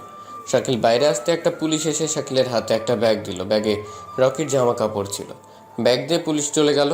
শাকিল ভেতরে এসে ব্যাগ থেকে সব বের করলো। রকির শার্টের পকেটে কয়েকশো টাকা ছিল। শাকিল ওগুলো ওভাবেই রেখে দিল। রানী কান্না করতে করতে ঘুমিয়ে গেল, সাথে শাকিলও। সকালে উঠতেই রাকিবের কথা মনে হলো শাকিলের। অজান্তেই তার চোখ বেয়ে পানি গড়ে পড়ল। কোনো কিছুতেই শাকিলের মন বসছে না, তাই আজকাল কোথাও যেতেও মন চাইলো না। আর রানীকে ওভাবে নিয়ে যাওয়া ঠিক হবে না। আগে রানী ঠিক হোক, তারপর বের হব। কিন্তু বের না হলে খাবো কি, এইসব ভাবছিল শাকিল। তখনই তার মনে হলো রকির পকেটে টাকা ছিল। শাকিল ওখান থেকে টাকা নিয়ে সকালকার খাবার আনলো। খাবার এনে রানীকে ডেকে তুলে শাকিল নিজ হাতে খাইয়ে দিল। আর রানীও তার ভাই শাকিলকে নিজ হাতে খাওয়ালো। তারপর ঘরে বসে থেকে দিনটা কাটলো ওদের। আর এদিকে নীলার আর তার বান্ধবীরা মিলে শাকিলের ব্যাপারে খোঁজ নিতে লাগলো। দৃষ্টি অনেক চেষ্টা করে সবকিছু জেনে গেল, সাথে সাথে ছুটে গেল নীলার কাছে। কি রে, কি হয়েছে? তুই জানিস ওই ছেলেটা কে? কে? ও একটা টোকাই, রাস্তায় রাস্তায় কাগজ কুড়িয়ে বেড়ায়। কি বলছিস? হ্যাঁ, ঠিকই বলছি। ও একজন টোকাই। গতকাল বোমা ব্লাস্টে যারা মারা গেছে তাদের মধ্যে তার ভাইও ছিল টোকাই। তাই তো বলি, এখানকার ছেলেরা এত বোকা নয়। প্রথম দিন আমার সন্দেহ হচ্ছিল, পুরনো শার্ট, ছেঁড়া প্যান্ট, আর কাছে গেলে তো ওয়াক উল্টি আসে। হয়েছে, থাম, ওকে আর একটু নাচিয়ে নেই। কি রে? দেখতে থাক। একথা বলে নীলা আর বৃষ্টি জোরে জোরে হাসতে লাগলো। রকেট চলে যাওয়াতে শাকিল আর রানী খুব ভেঙে পড়েছে। খুব ভালোবাসতো, সেভাবে চলে যাবে এটা ভাবতেও পারিনি। খাওয়া দাওয়া তেমন করে না, চুপচাপ ঘরে বসে থাকে। আর ছোট্ট রানী তো কেঁদেই যাচ্ছে। এভাবে ঘরে বসে থাকতেই 2 দিন কেটে গেল। শাকিল ভাবলো এভাবে বসে থাকলে না খেয়ে মরতে হবে। নিজের কথা বাদ দিল, কিন্তু রানী তো ছোট, সে আর কতক্ষণ না খেয়ে থাকবে। এইসব ভেবে সে পুরনো দিনের মতো কাঁধে বস্তাটা নিয়ে বের হলো। ঠিক তখনই রানী এসে শাকিলের হাত ধরে নিল। কি রে, কি হলো? না, তুমি ওটা নিয়ে যেও না। কেন? ভাইয়া মরে গেছে, তুমিও মরে যাবা, যেও না। শাকিল বুঝতে পারলো রানীর মধ্যে ভয় কাজ করছে। কাগজ কোড়াতে যে রকি মারা গেছে, আমিও কোড়াতে যে যদি মারা যাই, এই ভয়ে আমায় যেতে মানা করছে। আমরা টোকাইদের দ্বারা কাগজ করানো ছাড়া কিচ্ছু হয় না। না না, তুমি যাবে না। শাকিল অনেক জেদ করলো, কিন্তু রানীর সামনে তার কোনো কাজ দিল না। রানীর চোখ দিয়ে পানি বের হলো। এটা দেখে শাকিলের কলিজা কেঁপে উঠল। রানীকে বুকের সাথে জড়িয়ে মাথায় হাত বোলাচ্ছে আর বলছে, আচ্ছা আচ্ছা, তুই যখন চাস না তাহলে আমি আর যাব না। এই কথা শুনে রানীও তার ভাই শাকিলকে জড়িয়ে ধরলো। শাকিল ভাবতে লাগলো কি করে রানীর মুখে দুমুঠো ভাত দিবে। কাগজ কোড়ানো ছাড়া সে কিচ্ছু জানে না। আচ্ছা ভাই, তুই ঘরে শুয়ে থাক, আমি দেখি কিছু কাজ পাই কিনা। রানী কিছুক্ষণ তাকিয়ে থেকে শাকিলকে যেতে বলল। শাকিল বাইরে চলে আসলো। কি কাজ করবে সে? কে কাজ দিবে তাকে? এইসব চিন্তা মাথার মধ্যে ঘুরপাক খাচ্ছিল। এমন সময় নীলার কথা মনে হলো। অনেকদিন হলো নীলার সাথে দেখা করেনি। মনটা কেমন যেন করছে। ওর সাথে দেখা করার জন্য মনটা ছটফট করছে তার। শাকিল কলেজে এসে দেখে নীলা অন্য একটা ছেলের সাথে হাত ধরে বসে বসে গল্প করছে। মাঝে মাঝে তারা নানান রকমের খারাপ আচরণও করছে। এটা দেখে মানতে পারলেন না শাকিল। প্রিয় মানুষটা যখন অন্য কারো হাত ধরে থাকে তখন দুনিয়াটা অন্ধকার হয়ে যায়। শাকিল দৌড়ে নীলার সামনে গেল। নীলা শাকিলকে দেখে খুব বিরক্ত হলো আর বলল, তুই এখানে? নীলা এসব কি? তুমি না আমায় ভালোবাসো? রাস্তার ছেলে হয়ে আসছিস তুই এই নীলাকে ভালোবাসতে? তো সাহস তো কম না। তাই আমিও তোকে একটু মজা শিখিয়েছি। এটাকে তুই ভালোবাসা ধরলি? নীলা এমন করো না, আমি সত্যি তোমায় ভালোবাসি। তোদের মতো ফকিরের মুখে ভালোবাসা মানায় না। আমি তোমায় ছাড়া বাঁচবো না। দূরে যা। ছি, গায়ের গন্ধে বমি আসে। টুকাই কোথাকার। আমি তোমার পায়ে পড়ছি, আমায় ছেড়ে যেও না। দূর হ, ফকিরের ঘরের ফকির। এই বলে নীলা বিরক্তিকর ভাব নিয়ে শাকিলের কাঁধে লাথি মারল। শাকিল ঝোল থামাতে না পেরে মাটিতে পড়ে গেল। তুই আর কখনো আমার সামনে আসবি না। এই কথা বলে নীলা ছেলেটাকে নিয়ে চলে যেতে লাগলো। তখন শাকিল নীলার হাত ধরে নিল। নীলা আমায় ছেড়ে যেও না। তোর সাহস কি করে হয় আমার শরীরে টাচ করার? ছি, আমার হাতটাই নষ্ট হয়ে গেল। শাকিল এবার কিছু বলল না, মাথা নিচু করে রইল। রাস্তায় অলিতে গলিতে কাগজপাতি কুড়িয়ে বেড়াস। তুই ভাবলি কি করে তোকে আমি ভালোবাসবো? শাকিলের কথা একদম হারিয়ে গেল। এই মুহূর্তে সে কি করবে সেটাও বুঝতে পারছে না। নীলাকে সে খুব ভালোবাসে, তাই তো ওকে এত করে আটকানোর চেষ্টা করছে। এই ছেলেকে দেখছিস? এর 5টা গাড়ি আছে, 2টা বাড়ি আছে, বিজনেস আছে। আর তোর কি আছে? রাস্তায় ঘুমাস, পুকুরের মুখে খাবার কেড়ে খাস। শাকিল নিশ্চুপে মাথা নিচু করে আছে। আর কলেজের মাঠে সব ছাত্রছাত্রীর মধ্যে নীলা শাকিলকে আচ্ছা মতো অপমান করছে। সে টোকাই বলে আজ তার এত অসম্মান। তার ভালোবাসার কোনো দাম নাই, টাকা নেই বলে তার কিচ্ছু নেই। নীলা শাকিলকে অপমান করছে তো করুক, সাথে কয়েকটা থাপ্পড়ও দিল। শাকিল অনেক চেষ্টা করলো নীলাকে আটকানো, কিন্তু সবখানেই ফেল করলো। নীলা ছেলেটার হাত ধরে চলে গেল। আর আমাদের শাকিল মাথা নিচু করে কলেজ থেকে বেরিয়ে আসলো। রাস্তায় হাঁটছে আর নীলার কথাগুলো ভাবছে। নীলার প্রতিটি কথা শাকিলের মনে বোমা হয়ে আঘাত করলো। শাকিলের নিষ্পাপ ভালোবাসার চূর্ণ বিচূর্ণ হয়ে গেল। টোকাই হওয়া কি শাকিলের অপরাধ? টোকাই বলে কি ভালোবাসতে পারবে না? টোকাই বলে কি মন প্রাণ নেই? নিজের মনের মধ্যে শাকিল হাজারটা প্রশ্ন জাগলো। চোখ দিয়ে পানি অঝরে বেরোচ্ছে। নীলাকে পাগলের মতো ভালোবাসা কি দোষ ছিল? এসব ভাবতে ভাবতে শাকিল রানীর কাছে আসলো। এসে দেখে রাজু একা খেলছে। রানীর হাতে দেখলো একটা লকেট। ভাইয়া আসছো? তুই ওটা কোনটি পাইলো? তোমার বালিশের নিচে। দে ওটা। এটা কার ভাইয়া? আর তুমি এটাকে এত ভালোবাসো কেন? ভালোবাসতাম, কিন্তু এখন আর বাসবো না। কেন? যে মানুষ দুটো আমায় জন্ম দিয়েছে কিন্তু কাছে রাখতে পারিনি, তাদের স্মৃতি রেখে কী লাভ? এটা তোমার আব্বু আম্মুর? ছোটবেলা থেকে এটা আমার গলায় ছিল। যে আমায় বড় করেছে সে বলে এটা নাকি আমার বংশের প্রতীক। তাহলে গলায় না দিয়ে রেখে দাও কেন?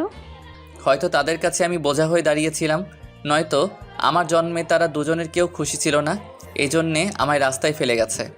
এটা তোমার গলায় থাকবে, খুব সুন্দর লাগে। একথা বলে রানী শাকিলের গলায় লকেটটা পরিয়ে দিল। আচ্ছা তুই বলতো, আমি কি তাদের কাছে এত বড়ই বোঝা হয়ে গেছিলাম যে আমায় রাস্তায় ফেলে গেল? রাস্তায় না থাকলে আমার ভাইয়া তো হতেই না। বুড়ি একটা। ভাইয়া, নীলার কি খবর? আপু ওরা বড় লোক, ওদের সাথে আমাদের মিলাই। শাকিল রানীকে সব বলল। রানী শুনে খুব কষ্ট পেল। ভাইকে হাজারভাবে সান্ত্বনা দিতে লাগলো। সান্ত্বনা দিয়ে কি ভাঙা মন জোড়া লাগানো যায়? এভাবে দুই ভাই বোনের দিন ভালোই যাচ্ছিল। কাজ পায়নি, মহাজনের কাছ থেকে টাকা ধার নিয়ে দিন পার করছে। শাকিল নিজেকে আটকাতে না পেরে পরের দিন আবার নীলার কাছে গেল। আবার নীলা শাকিলের থাপ্পড় দিল, অপমান করলো। তোদের সত্যি জন্মের ঠিক নাই, এজন্যই রাস্তায় পড়ে থাকিস। এ কথা শুনে শাকিলের রাগ হলো। নীলার উপরও হলো, তার চেয়ে বেশি তার বাবা মায়ের উপর হলো।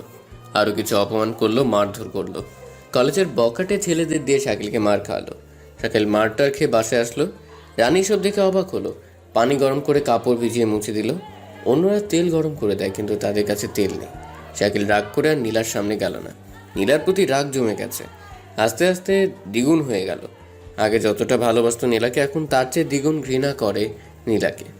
এই কিছুদিন পর রানী খুব অসুস্থ হয়ে গেল। ওষুধ খাওয়ানোর মতো টাকা নেই। এদিকে মহাজনের কাছে ধারের টাকাও অনেক হয়ে গেছে। পানিপট্টি দিয়ে কয়েকদিন গেল, কিন্তু অসুখ আরও বেড়ে গেল। খুব খারাপ অবস্থা।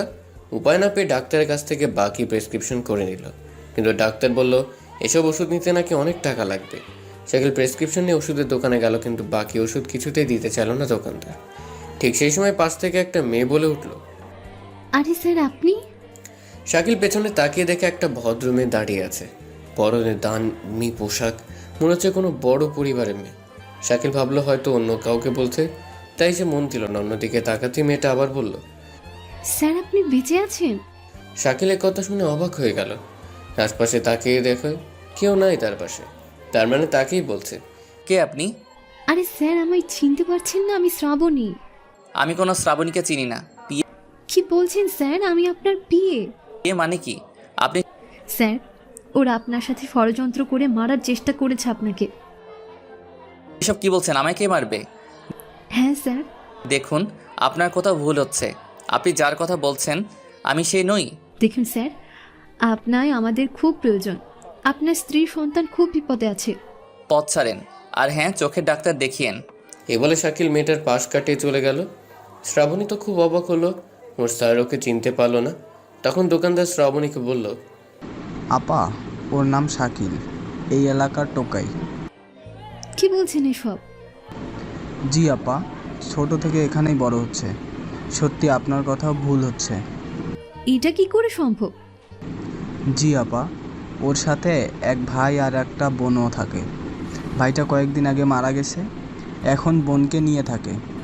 বোনের খুব অসুখ। কিন্তু ওষুধ না নিয়ে যে চলে গেল। টাকা ছাড়া কে ওষুধ দেবে বলেন? আমি টাকা দিচ্ছি, আপনি ওষুধ আমায় দিন। জি আপা। তারপর শ্রাবণী দোকানদারকে টাকা দিয়ে সব ওষুধ নিল। ওরা থাকে কোথায়?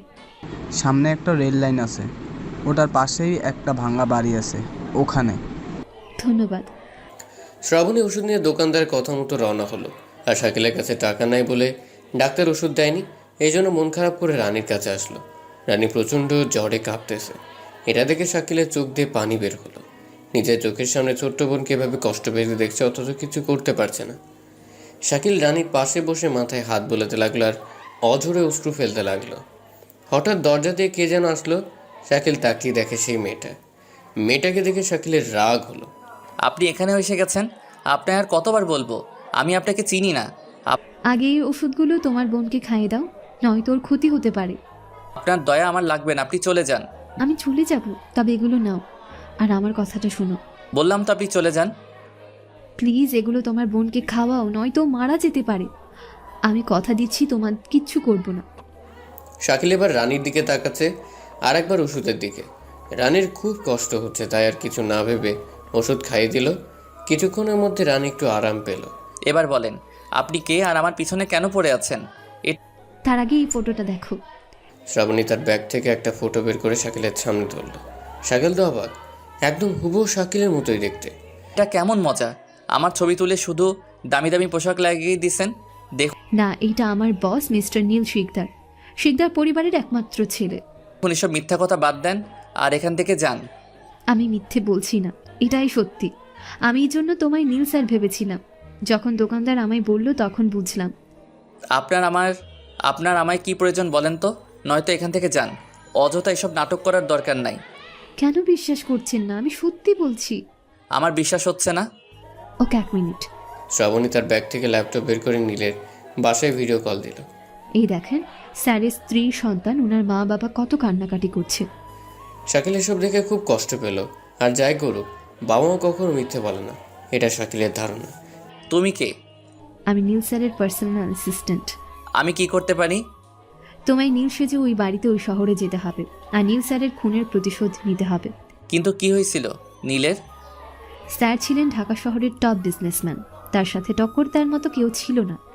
সব সময় সে সব প্রজেক্টে সাকসেসফুল হতো। পরিবার বলতে বাবা মা, স্ত্রীর সাথে 5 বছরের একটা ছেলে। আমায় বোন বলে ডাকতো আর নিজের বোনের থেকেও বেশি ভালোবাসতো। এই নিয়ে তার দিন খুব ভালো কাটছিল। তবে তার এমন খুশি একজনের মনে বিষ হয়ে জমা হতো। তার নাম ছিল রফিক চৌধুরী। রফিক ছিল বিজনেসম্যানের খাতায় দ্বিতীয় নম্বরে, মানে নীলের পরে। কিন্তু এটা কিছুতেই মানতে পারতো না রফিক চৌধুরী। রফিক চাইতো সে সবসময় 1 নম্বরে থাকবে, কিন্তু নীলের জন্য পারতো না। বড় বড় প্রজেক্ট রফিকের হাতে না যে নীলের হাতে আসতো।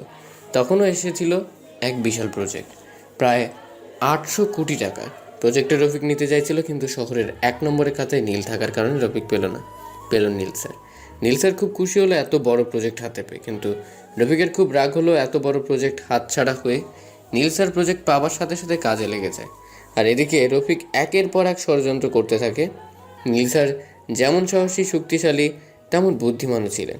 রফিকের একের পর এক সব ষড়যন্ত্রকে উপেক্ষা করে সামনে এগোতে লাগলেন। প্রজেক্টটা প্রায় শেষের দিকে এমন সময় এক রাতে আমি কয়েকজন কর্মচারী নীল স্যার অফিসে বসে সেই প্রজেক্টের ফাইল দেখছিলাম। হঠাৎ স্যারের ফোনে কল আসে আর আমায় বলে ফাইলগুলো গুছিয়ে রাখতে। আমি কারণ জিজ্ঞেস করতেই স্যার বলল তার মেয়ের শরীর নাকি খুব খারাপ। আমি ফাইল গোছাতে লাগি, তখন স্যার গাড়ি নিয়ে বেরিয়ে পড়েন। আমি বাকি কাজ ছেড়ে দারোয়ান চাচাকে গেট লাগাতে বলে আমি বাসার দিকে রওনা হই। রাস্তায় আসতেই হঠাৎ ম্যাডামের ফোন আসা, জিজ্ঞেস করে তোমার ভাই কোথায়। আমি কিছুটা অবাক হয়ে বলে আপনি তো নাকি ফোন করে ডাকলেন, তাই তো কাজ রেখে চলে গেল। তখন ম্যাডাম জবাব দিলেন সে নাকি ফোন করেনি আর তার মেয়েও নাকি সুস্থ। এইসব কিছু আমার মাথার উপর দিয়ে যায়, কিছু বুঝতে পারছিলাম না কি করব। আমি বাসায় না যে ম্যাডামের বাসায় চলে আসলাম। স্যারের বাবা পুলিশকে ফোন করে, পুলিশ চারদিকে তন্ন করে খুঁজে কিন্তু কোথাও পায় না। সকালে রাস্তার পাশে এক বড় গাছের সামনে নীল স্যারের গাড়ি পাওয়া যায়, কিন্তু গাড়ির মধ্যে কেউ ছিল না।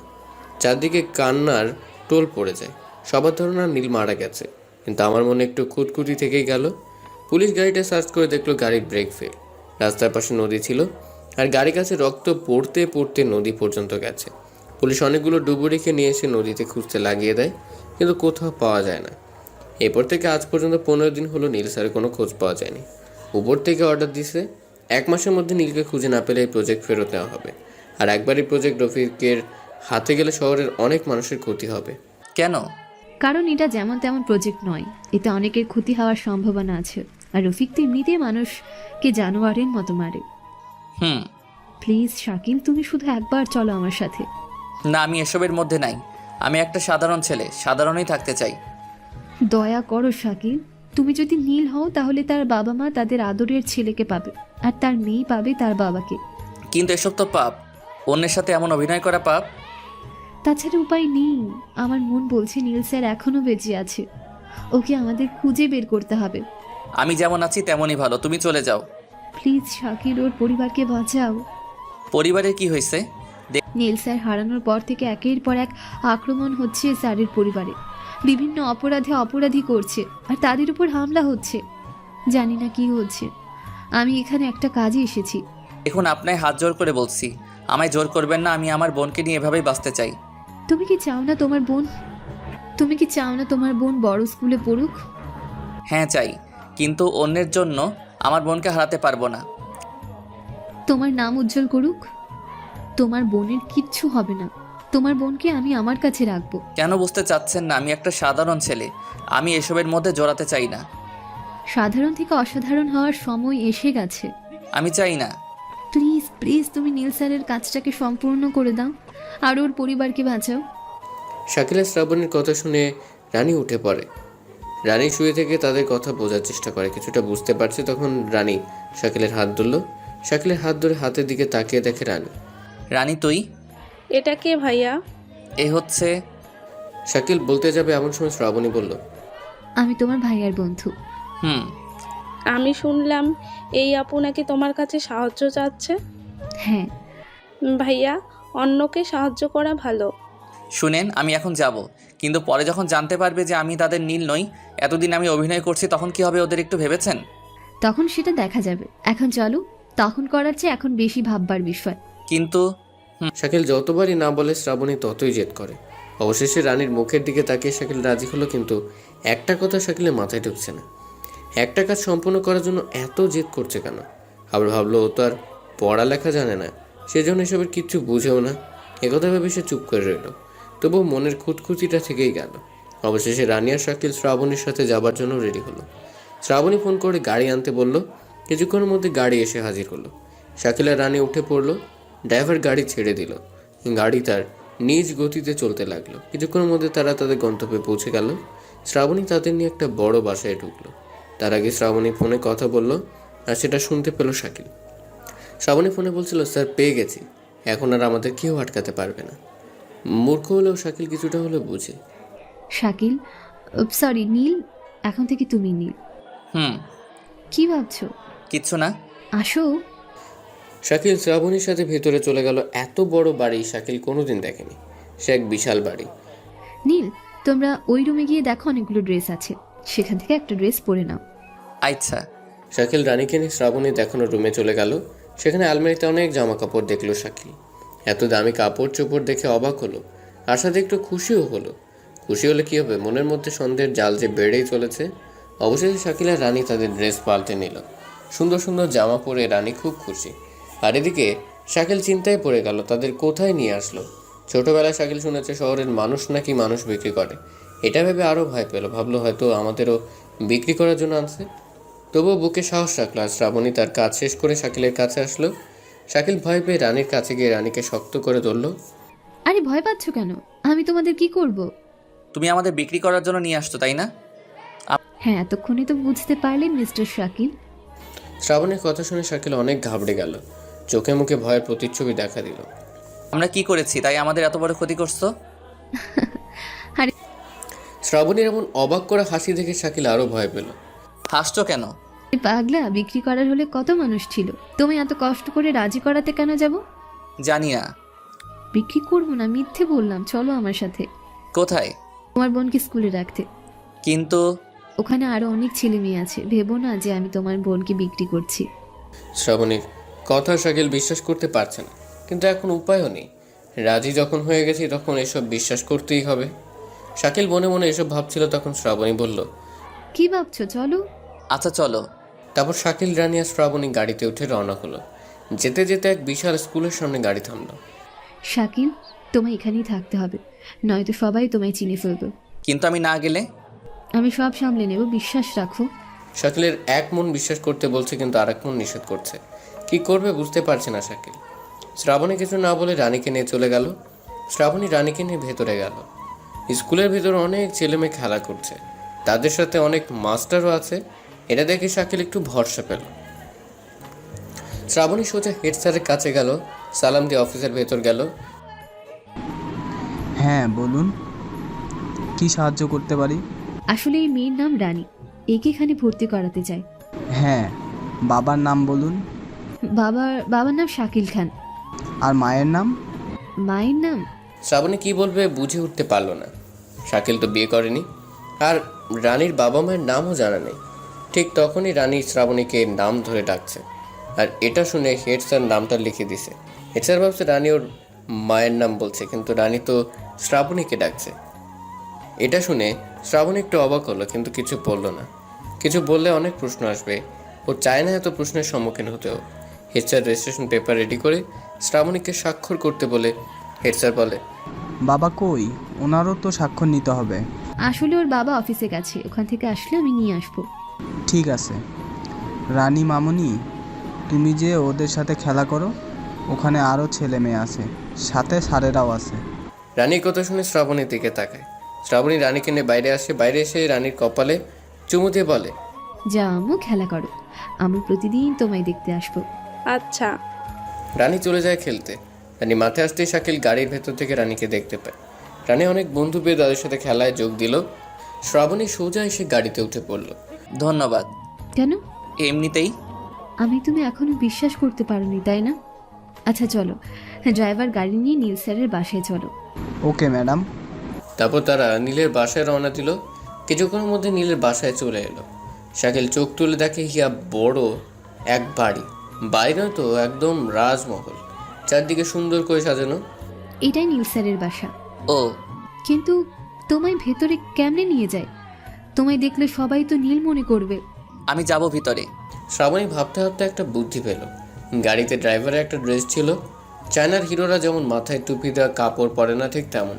শ্রাবণী ওটা নিয়ে শাকিলকে বলল, এটা পরে নাও। এখানে? আচ্ছা, আমি বাইরে যাচ্ছি। শ্রাবণী গাড়ি থেকে নেমে বাইরে দাঁড়ালো, আর সেই হেড স্যারের কথা মনে হলো। বারবার ভাবতে লাগলো, রানীর বাবা শাকিল হলে আর মা আমি হলে শাকিল আমার কে হয়। মনের মধ্যে সব প্রশ্ন জাগতে লাগলো শ্রাবণীর। কিন্তু আবার ভাবলো, শাকিল তো এখন নীল, নীলের স্ত্রী সন্তান তো শাকিলের হবে, মানে শাকিল তো অন্য কারো। ওসবে মন দিবে না বলে ঠিক করলো শ্রাবণী। কিন্তু মনকে তো আর বালি চাপা দেওয়া যায় না। এসব ভাবতেই শাকিল ভেতর থেকে ডাক দিল। শ্রাবণী গাড়িতে উঠে বসলো, আর জামার সেই টুপিটা মাথার উপর তুলে দিল। এবার কি করব? এই নাও, মাস্কটা পরে নাও। শাকিল মাস্ক পরে নিল। শ্রাবণী নিজেই সানগ্লাস পরে নিল। এখন শাকিলকে দেখলে কেউ সহজে চিনতে পারবে না। কালো জাম্পার গায়ে জাম্পারের টুপি মাথায়, মুখে মাস্ক আর চোখে সানগ্লাস, একদম অন্য মানুষ হয়ে গেছে। এখন তোমায় দেখে রানীও চিনতে পারবে না। ভালো। চলো ড্রাইভার, তুমি কিন্তু সব জানো, তোমায় বিশ্বাস করি বলে সাথে রেখেছি। ম্যাডাম, আমিও চাই নীল স্যারের খুনির শাস্তি হোক, আর আপনারা নির্ভয়ে থাকতে পারেন। আমার জীবন গেলেও কাউকে বলবো না। হুম। শ্রাবণী আর শাকিল গাড়ি থেকে নেমে গেটের সামনে গেল। গেটের সামনে অনেকগুলো দারোয়ান, আর যন্ত্রপাতির অভাব নেই। কার্ড ছাড়া বাসার ভিতরে কেউ যেতে পারে না। যেহেতু শ্রাবণী নীলের অ্যাসিস্ট্যান্ট ছিল, তাই তার কাছে কার্ডও ছিল। কার্ড দেখাতেই তারা পথ ছাড়লো। শ্রাবণী আর শাকিল সামনে এগোতে লাগলো। শাকিল বাড়ির চারপাশে চোখ দিল। চারপাশে গুলি হাতে নিয়ে মানুষ দাঁড়িয়ে আছে, বিভিন্ন ফুলের গাছে ভরপুর। গেট থেকে প্রায় 2 থেকে 3 মিনিট হাঁটলেই বাসার গেট পাওয়া যায়। শ্রাবণী আর শাকিল চলে এলো। কলিং বেল বাজাতে একজন যুবক এসে দরজা খুলে দিল। শ্রাবণীকে চিনতে পারতেই যুবকটা ভেতরে আসতে বলল। শাকিলকে এই অবস্থায় কেউ চিনতে পারলো না। শাকিল দরজা দিয়ে ঢুকলো। বাইরে থেকে বাড়িটা যত সুন্দর লাগে, ভেতরে তার থেকে বেশি সুন্দর। শাকিল তো চোখ ফেরাতেই পারে না। দামি দামি জিনিসপাতি, সব খেলনা, ফুলের টব, আরও কত কি। শ্রাবণী শাকিলকে নিয়ে নীলের স্ত্রীর কাছে গেল। নীলের স্ত্রীর নাম ছিল জান্নাত। শ্রাবণী তাকে আপু বলে ডাকতো। তো জান্নাত তার ছেলেকে নিয়ে মন মরা হয়ে বসেছিলেন, আর দেয়ালে ঝুলছিল নীলের ফটো। শাকিল আশেপাশে দেখতে দেখতে হঠাৎ ওই ফটোটায় চোখ পড়ে। চোখ পড়তেই শাকিল একটু চমকে উঠল। এখন একটুখানি বিশ্বাস হলো শ্রাবণীকে। ও আপু, কেমন শ্রাবণী, আছো? তুই? আলহামদুলিল্লাহ ভালো, তুই কেমন আছিস? আমি আলহামদুলিল্লাহ ভালো। এটা কে? আমার বন্ধু, এদিক দিয়ে যাচ্ছিলাম, তাই ভাবলাম তোমাদের সাথে একটু দেখা করে যাই। ভালো, তা চাকরি কি পেলি? কেন? তোর ভাইয়া তো আর নেই, তা তুই কি করবি? ওসব কথা বাদ দাও। আন্টি কই? রুমে দেখ। আচ্ছা শাকিল, আসো। শ্রাবণী শাকিলকে সাথে করে নিয়ে পাশের রুমে চলে গেল। পাশের রুমে এসে দেখে নীলের মা নীলের ফটো নিয়ে কান্না করছিল। শ্রাবণী তাদের সাথেও কথা বলল। এসব দেখে শাকিল পুরো অবাক। শ্রাবণী যা যা বলেছে সব ঠিক। শাকিলের কাছে শ্রাবণীর সব কথা সত্যি বলে মনে হলো। তারপর বিদায় নিয়ে আবার গাড়িতে এসে বসলো। এবার এগুলো খুলো। হুম কি মিস্টার, এবার বিশ্বাস হলো তো? কিন্তু একটা কথা, বলে ফেলো। ওরা অনেক লেখাপড়া জানা মানুষ, আর আমি একদম মূর্খ ছেলে, লেখাপড়ার কিচ্ছু জানি না। সব আমি তোমায় শেখাবো। ড্রাইভার চলো। তার মানে তুই আমার শিক্ষক? সম্মান দিয়ে কথা বলো। ও মা, তাই নাকি? কিন্তু আমি এই তুমি বলতে পারবো না। এসব ভদ্র কথা আমার দ্বারাই হবে না, ছোট থেকে তুই বলে আসছি। আচ্ছা, তোমার যা ইচ্ছে তাই বলো।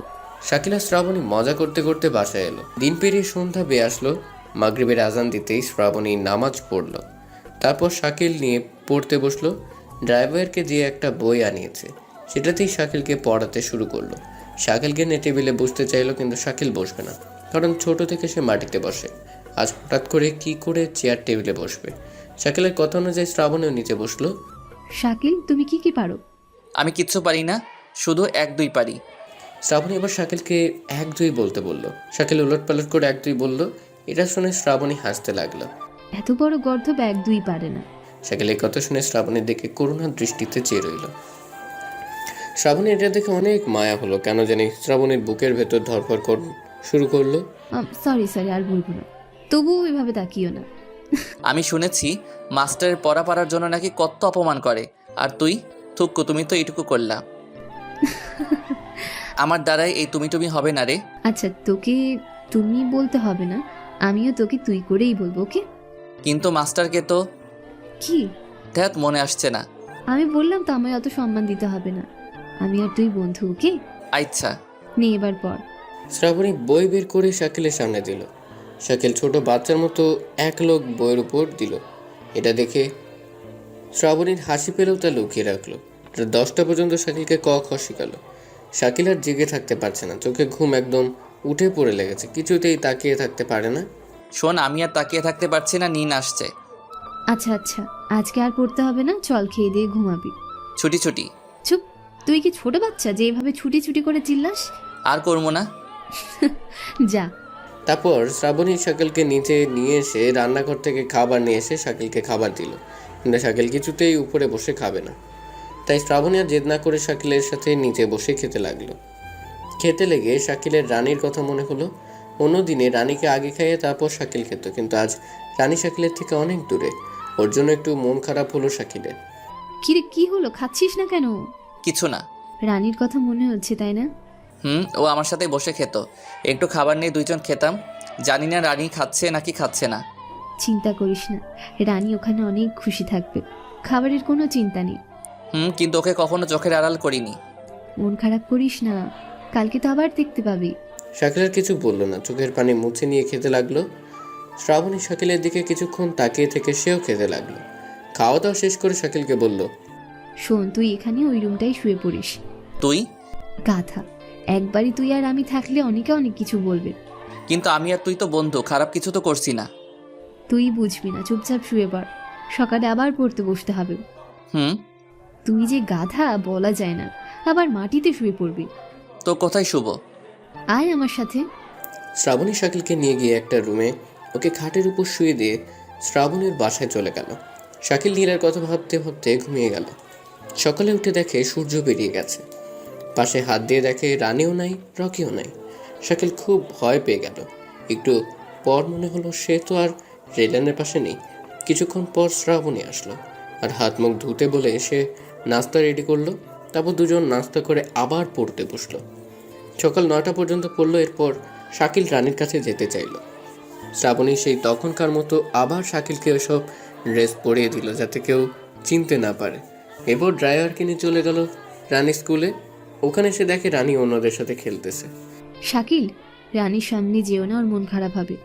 এখন দেখো কত খুশি আছে।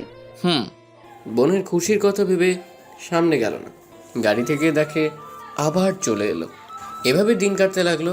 রাত দিন সমান করে শ্রাবণী শাকিলকে পড়ানো শেখাতে লাগলো আর শাকিলও মন প্রাণ দিয়ে পড়তে লাগলো। 2-3 দিন পর পর রানীকে দেখতে যায় শাকিল। এদিকে শ্রাবণী আস্তে আস্তে শাকিলের প্রতি দুর্বল হতেই থাকে। হাজার নিষেধ করে শ্রাবণীর মন মানে না, বারবার শাকিলকে কাছে চায়, কিন্তু শাকিলের থেকে অনেক দূর। কারণ শাকিল নীলার দেওয়া কষ্ট আর অপমান এখনও ভুলেনি। রাত হলেই তাকে সেই কষ্ট আর অপমানগুলো এসে আঘাত করে।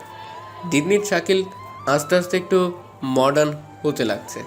এর পেছনে শ্রাবণীর পোড়া হাত রয়েছে।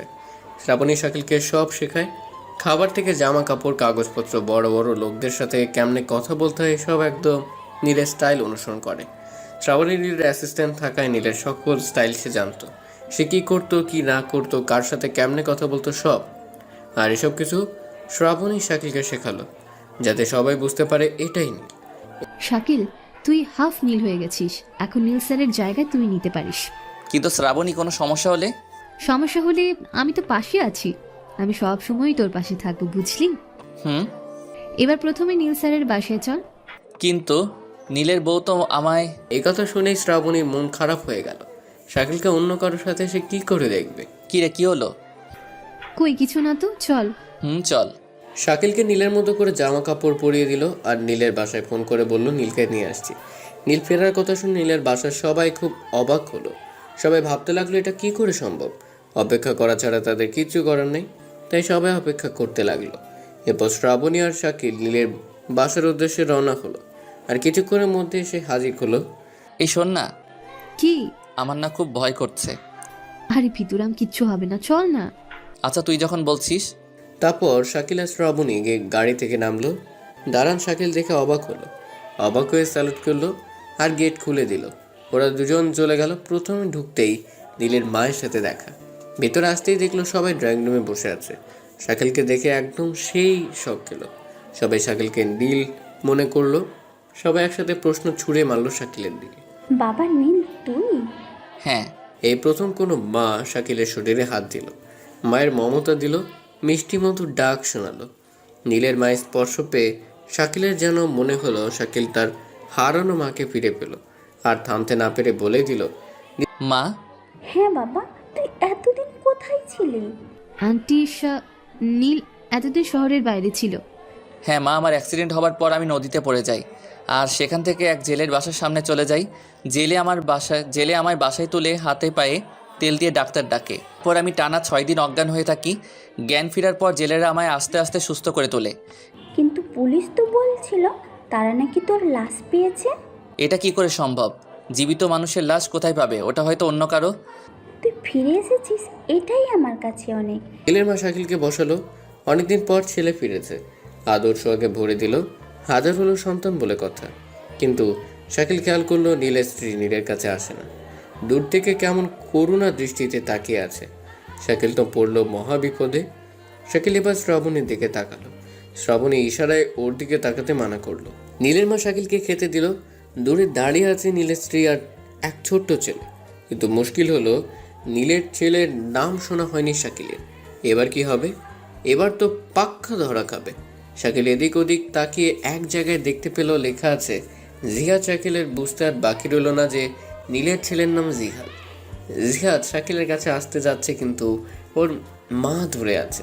এটা দেখে শাকিল বলল, জিহাদ বাবু, এসো এসো। ধ্যাত, আজ ক্যাডবেরি আনতে ভুলেই গিয়েছি।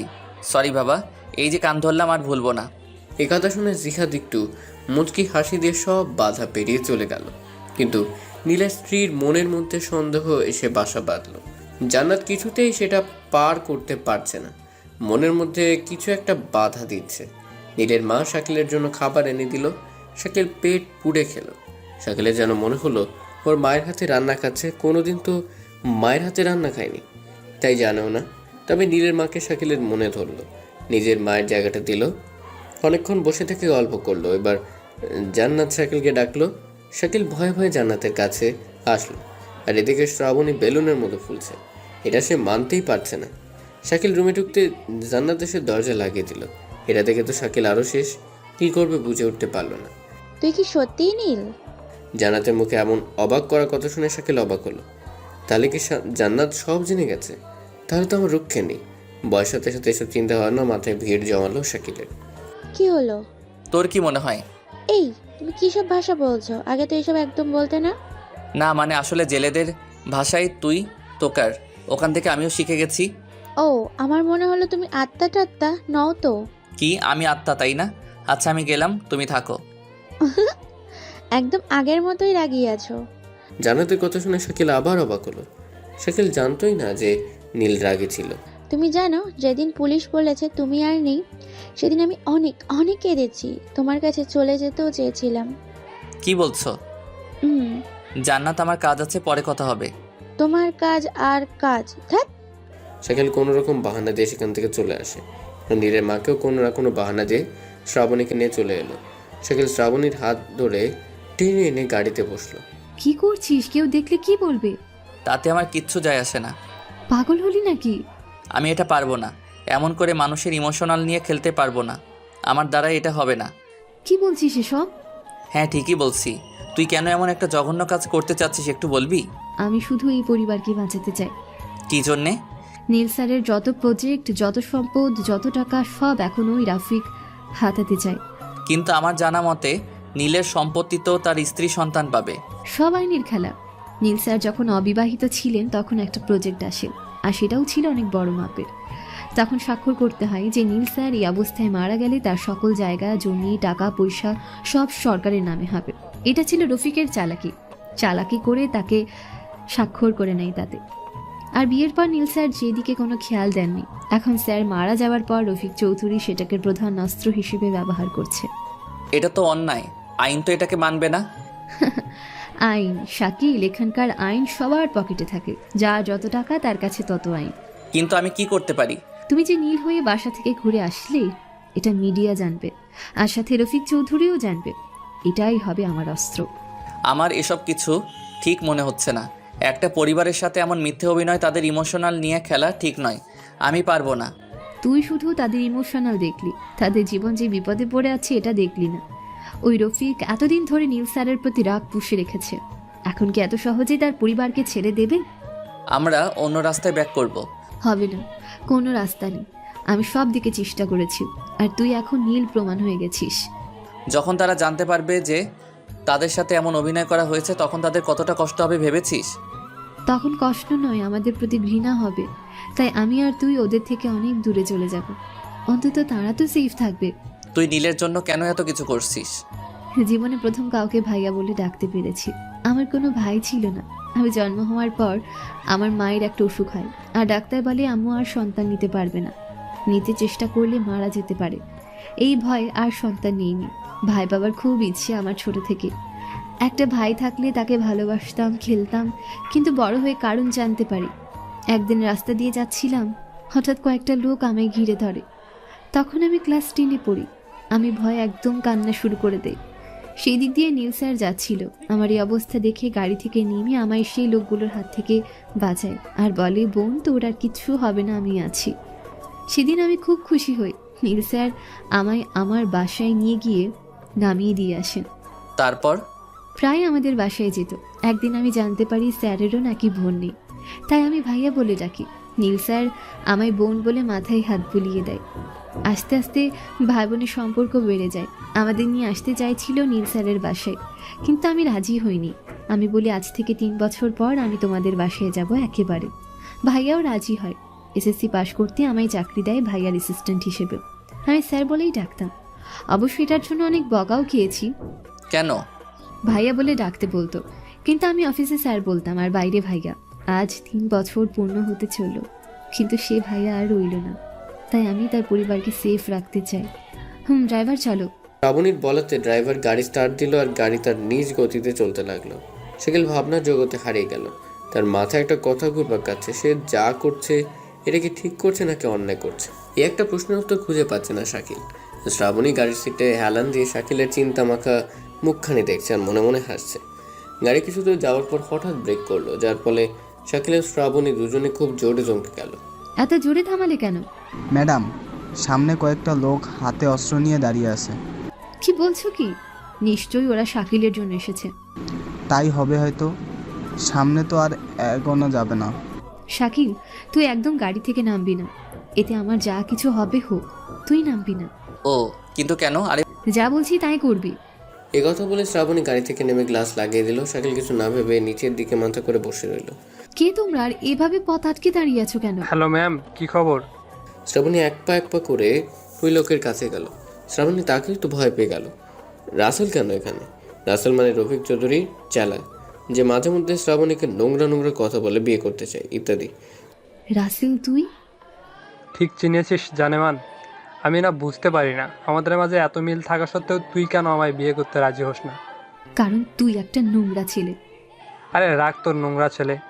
পৃথিবীতে সবাই নোংরা, তবে সেটা কেউ সবার সামনে প্রকাশ করে আর কেউ আড়ালে করে। তুই আড়াল করে দেখা দেখি। পারলে আমায় বিয়ে করবি তো?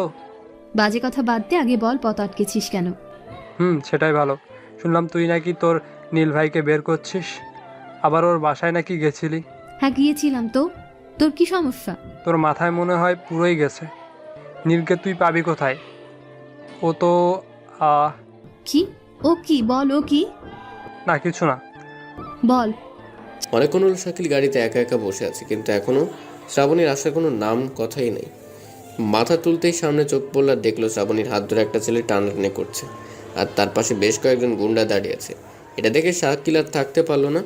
সামনে কার দরজা খুলে শাকিল বের হলো, আর তখন শাকিলের কানে আসলো, চলো সোনা, আজ তোর সাথে বাসর করব। ছাড় আমায়, ছাড় বলছি।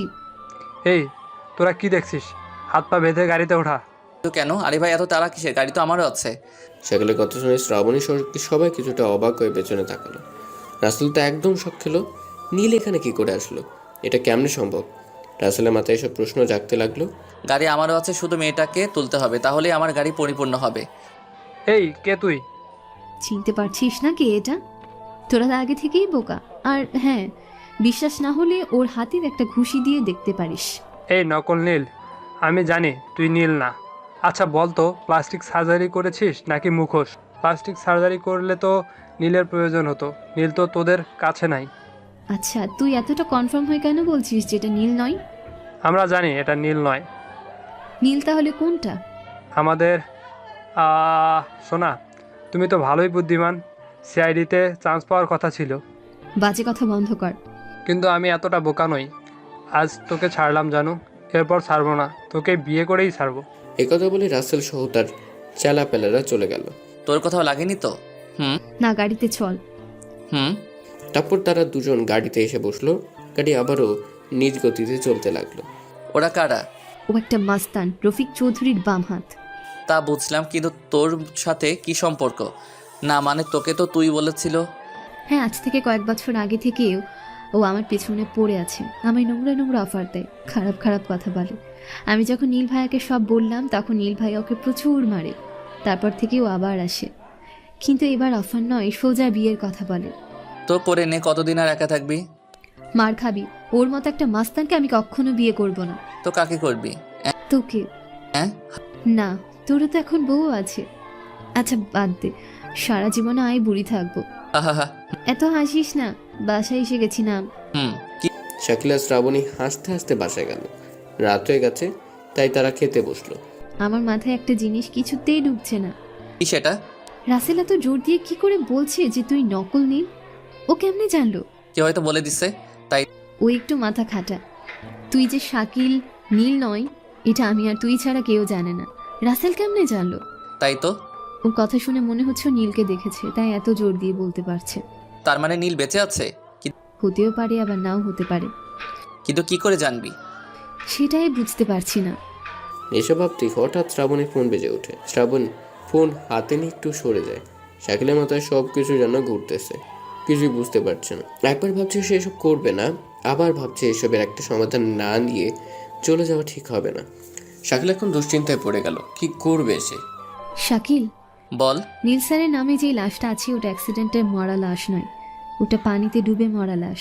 তবে মুখটা এমনভাবে পিষে দেওয়া হয়েছে যে মুখটা চেনা মুশকিল। খুব অবাক করার বিষয়। আমার জানা মতে নদীর পাড়ে অ্যাক্সিডেন্ট হলে তো ওখানেই পড়ে থাকবে, সেই নদীতে কি করে ডুবে মরবে? আরও একটা কথা, লাশের মুখ ছাড়া অন্য কোথাও কোনো চিহ্ন পাওয়া যায়নি। অ্যাক্সিডেন্ট করছে অথচ কোথাও কাটিনি, এটা কেমন করে হতে পারে? আর নীলের গাড়ি তো বেঁকে বুকে একদম শেষ হয়েছিল, তাই না? ওই গাড়ি ঠিক করার মতো কোনো উপায় ছিল না। গাড়ি এতটা আঘাত পেল, অথচ যে গাড়ি চালাচ্ছিল তার একটা আচরও লাগলো না। সেটাই তো ভাবছি। কিন্তু এসব তোকে কে বলল? নীল ভাইয়ার লাশ দেখে আমার সন্দেহ হয়েছিল, তাই আমি মর্গ থেকে লাশটা সরিয়ে আমি অন্য একটা ল্যাবে রাখি। ভালো করছিস, এখন শুধু মুখটা চেনা গেলেই হতো। মুখটা খুব বাজেভাবে পিষে দেওয়া হয়েছে। যে এসব করছে সে খুব ভালো করে জানতো যে মুখটা ভালো রাখলে ধরা পড়ার সম্ভাবনা আছে, তাই। এসব ওই রফিক চৌধুরী করেনি তো? নীল যদি বেঁচে থাকে তাহলে আমাদের হাতে সময় খুব কম। হুম। একটাই রাস্তা আছে, আর সেটা হলো রাসেল। রাসেল এমনিতেই তোর প্রতি দুর্বল, আর এটাই আমাদের প্রধান অস্ত্র। কি বলছিস? তুই ওকে কোথায় ফাঁকা জায়গায় ডাক কথা বলার জন্য। কিন্তু ও আসবে তো? সেটা তোর ডাকার উপর নির্ভর করবে। আচ্ছা, চেষ্টা করব। একবার যখন এই পথে পা দিয়েই ফেলেছি তখন এর শিকড় পর্যন্ত টেনে তুলব। তারপর শ্রাবণী রাসেলের নাম্বার জোগাড় করে ওর কাছে ফোন করে আর মধুসূরে রাসেলকে ফাঁদে ফেলার চেষ্টা করে। রাসেল ফাঁদে পড়েও যায়। শ্রাবণীর কথায় রাসেল রাজি হয়। শ্রাবণী রাসেলকে একটা ফাঁকা বাসায় দিয়ে সেখানে আসতে বলে। রাত ঠিক 10টার সময় রাসেল চলে আসে। শ্রাবণীকে রাসেলের কাছে পাঠিয়ে শাকিল আড়ালে লুকিয়ে থাকে। শাকিলের কথা অনুযায়ী শ্রাবণী রাসেলকে ড্রিঙ্ক করতে বলে, কিন্তু বেশি পরিমাণ করাতে পারে না শ্রাবণী। উপায় না পেয়ে শাকিল সরাসরি যে রাসেলকে ধরে 2-4 ঘুষি। তাড়াহুড়ো করে শ্রাবণী রসা দিয়ে রাসেলের হাত পা বেঁধে ফেলে। রাসেল, বাঁচতে চাইলে আমি যা যা বলবো তার সঠিক উত্তর দিবি। এই, তুই কি ভেবেছিস নীলের চেয়ার তৈরি করে ওর সব সম্পত্তি হাসিল করবি? এটা কখনোই হবে না। নীলের সব সম্পত্তি আমার হাসিল করব। ওর পরিবারকে মাটির সাথে মিশিয়ে দেব, ওর বউয়ের পতিতা নামে পরিচিত পাবে। এটা বলেই রাসেল ভিলেনই হাসি দেয়। শাকিল এটা দেখেই মারে এক থাপ্পড়। বল, নীল কোথায়? নীল তোর মারা গেছে, ওর লাশ মর্গে আছে। ওই গল্প বাদ দে, ওটা নীলের লাশ নয়। আর আমার জানা মতে নীল বেঁচে আছে। বল, নীল কোথায়? নীলকে আমরা মেরে ফেলেছি। না না না না, ও অ্যাক্সিডেন্টে মারা গেছে। না না, ওকে কেউ মেরে ফেলেছে। রাসেল একবার এক এক কথা বলছে আর ভিলেনের মতো হেসেই যাচ্ছে। এটা দেখে শাকিলের খুব রাগ হলো। নাক বরাবর দিল এক ঘুষি। রাসেল ব্যথায় কাতরাচ্ছে, তবুও সত্যি কথা বের করছে না। শাকিল, এ তো সত্যি কথা বলছেই না। এখন কি করবি? কি আর করব, আমাদের সত্যিটা যখন জেনেই ফেলেছে তখন একে বাঁচাতে দেওয়া যাবে না, একে উপরে পাঠাতে হবে। আমায় মারলে তোরা সত্যি কোনোদিন জানতে পারবি না। এই কথা শুনে শ্রাবণী পাশ থেকে টেস্টার মারতুল নিয়ে এসে রাসেলের হাত বরাবর ঢুকিয়ে দিল, পুরো হিন্দি সিনেমার মতো। শাকিল এটা দেখে তো খুব অবাক হলো। শ্রাবণী জোরে ঠেসে ধরে বলল, এবার বলবি নাকি মরবি? না, বলবো না। তাহলে এবার মর। শ্রাবণী আরও জোরে শ্বাসে দিল, তবু কিছুতেই রাসেল সত্যি কথা বলে না। এবার শাকিল আর শ্রাবণী একটা ঘরে রাসেলের হাত পা বেঁধে ফেলে চলে আসে। সেখান থেকে সে রুমে ঢুকতেই শ্রাবণীর ফোনে কল আসে। শ্রাবণী কথা বলে জানতে পারে সেই প্রজেক্টে কাজ শুরু করতে হবে। কে ছিল? শাকিল, এখন তোর আসল পরীক্ষা শুরু। তোকে ঠিক যেভাবে যেভাবে শিখিয়েছি তুই সেভাবে কাজ করবি। মনে রাখবি, একটু এদিক ওদিক হলেই কিন্তু ধরা খাবি। তখন কেসটা অন্যদিকে ঘুরে যাবে। আচ্ছা। অফিস থেকে ফোন, সে প্রজেক্ট আবার চালু করতে হবে, ঠিক নীল ভাইয়ার প্ল্যান অনুযায়ী। সব মনে আছে? নীলের স্বাক্ষর কিন্তু আমি শিখিয়েছি তোকে। হুম, মনে আছে। এরপর তারা অফিসে চলে গেল। ঠিক নীলের মতো করে শাকিল এন্ট্রি নিল। সবার চোখে সন্দেহের জাল দেখা দিল, কিন্তু শাকিলকে নীলের মতো অফিসে ঢুকতে দেখে কেউ কেউ বিশ্বাস করতে বাধ্য হলো। ম্যানেজার এসে একটা স্বাক্ষর করতে বলল। শাকিল কলম বের করে স্বাক্ষর করে দিল। তারপর বাদ বাকি কাজ করে বাসায় চলে এলো। এভাবে দিন যায়। শাকিল আর শ্রাবণী কঠোর পরিশ্রম করে নীলকে খুঁজে বের করতে, কিন্তু কোনো সূত্র হাতে পায় না। এদিকে রাসেলও মুখ খুলে না। অনেক মারধর করার পর শুধু এটুকু জানতে পারলো যে নীল এখনও বেঁচে আছে, কিন্তু কোথায় আছে এটা বলে না। তারা পড়ল এক মহাবিপদে। রফিক চৌধুরী জান প্রাণ দিয়ে চেষ্টা চালাচ্ছে শাকিলকে নকল নীল প্রমাণ করতে। শাকিল আর শ্রাবণী বেশি দিন রফিকের সাথে এমন যুদ্ধ করে টিকতে পারবে না। তার আগে যে করে হোক নীলকে খুঁজে বের করতে হবে। দিনরাত সমান করে খুঁজে নীলের ফোন ট্যাগ করে, লোকেশন ট্যাগ করে, কিন্তু কোনোটাই কাজে আসে না। অনেকক্ষণ চেষ্টা চালায়, কিন্তু কোনো প্রমাণ পায় না। ক্লান্ত হয়ে পড়ে শাকিল।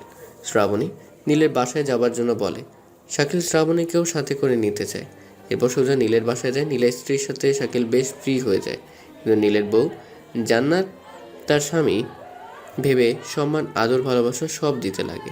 আজ 3 দিন হলো শাকিল নীলের বাসায় যেয়ে ওদের সাথে দেখা করে আবার চলে আসে। নীলের মাও কোনো রকম সন্দেহ করে না, নীলের বউ তো নই। 3 দিন পর যখন শাকিল নীলের বাসায় আসলো, তখন জান্নাত জেদ করলো আজকে ওর সাথে বাসায় থাকতে হবে। কিন্তু এটা তো নীল নয়, এটা তো শাকিল। শ্রাবণী শাকিলকে বারবার বারণ করছে। আজ 3 দিন হলো তুমি ফিরে এসেছো, অথচ আমার একটুও সময় দিচ্ছ না। আরে পাগলি, জানোই তো অনেক ব্যস্ত আছি। অফিসের কাজ, তার সাথে কারা নীলকে মারতে এসেছিল এটাও তো জানতে হবে। নীল কে মানে? তুমিই তো নীল। আরে সিনেমার স্টাইলে বললাম। ও, এসে থেকেই 2 ভাই বোন, শুধু কাজ আর কাজ। বাসায় যে কিছু কাজ থাকে তার দিকে কোনো খেয়ালই নেই। বাসায় কাজ করার অনেক সময় আছে, কয়েকটা দিন আমায় বাইরে থাকতে হবে। তুমি তো আগে এমন ছিলে না, যতই কাজ থাকুক সব ফেলে আমায় সময় দিতে, আর এখন? দেখো, তখন আমার কোনো চিন্তা ছিল না, আমার চোখে তো কোনো শত্রু ধরা ছিল না, কিন্তু এখন আমায় মারতে চেয়েছে, এখন অনেক কাজ আমার। তখন থেকে তুমিই বলে যাচ্ছ মারতে চেয়েছো।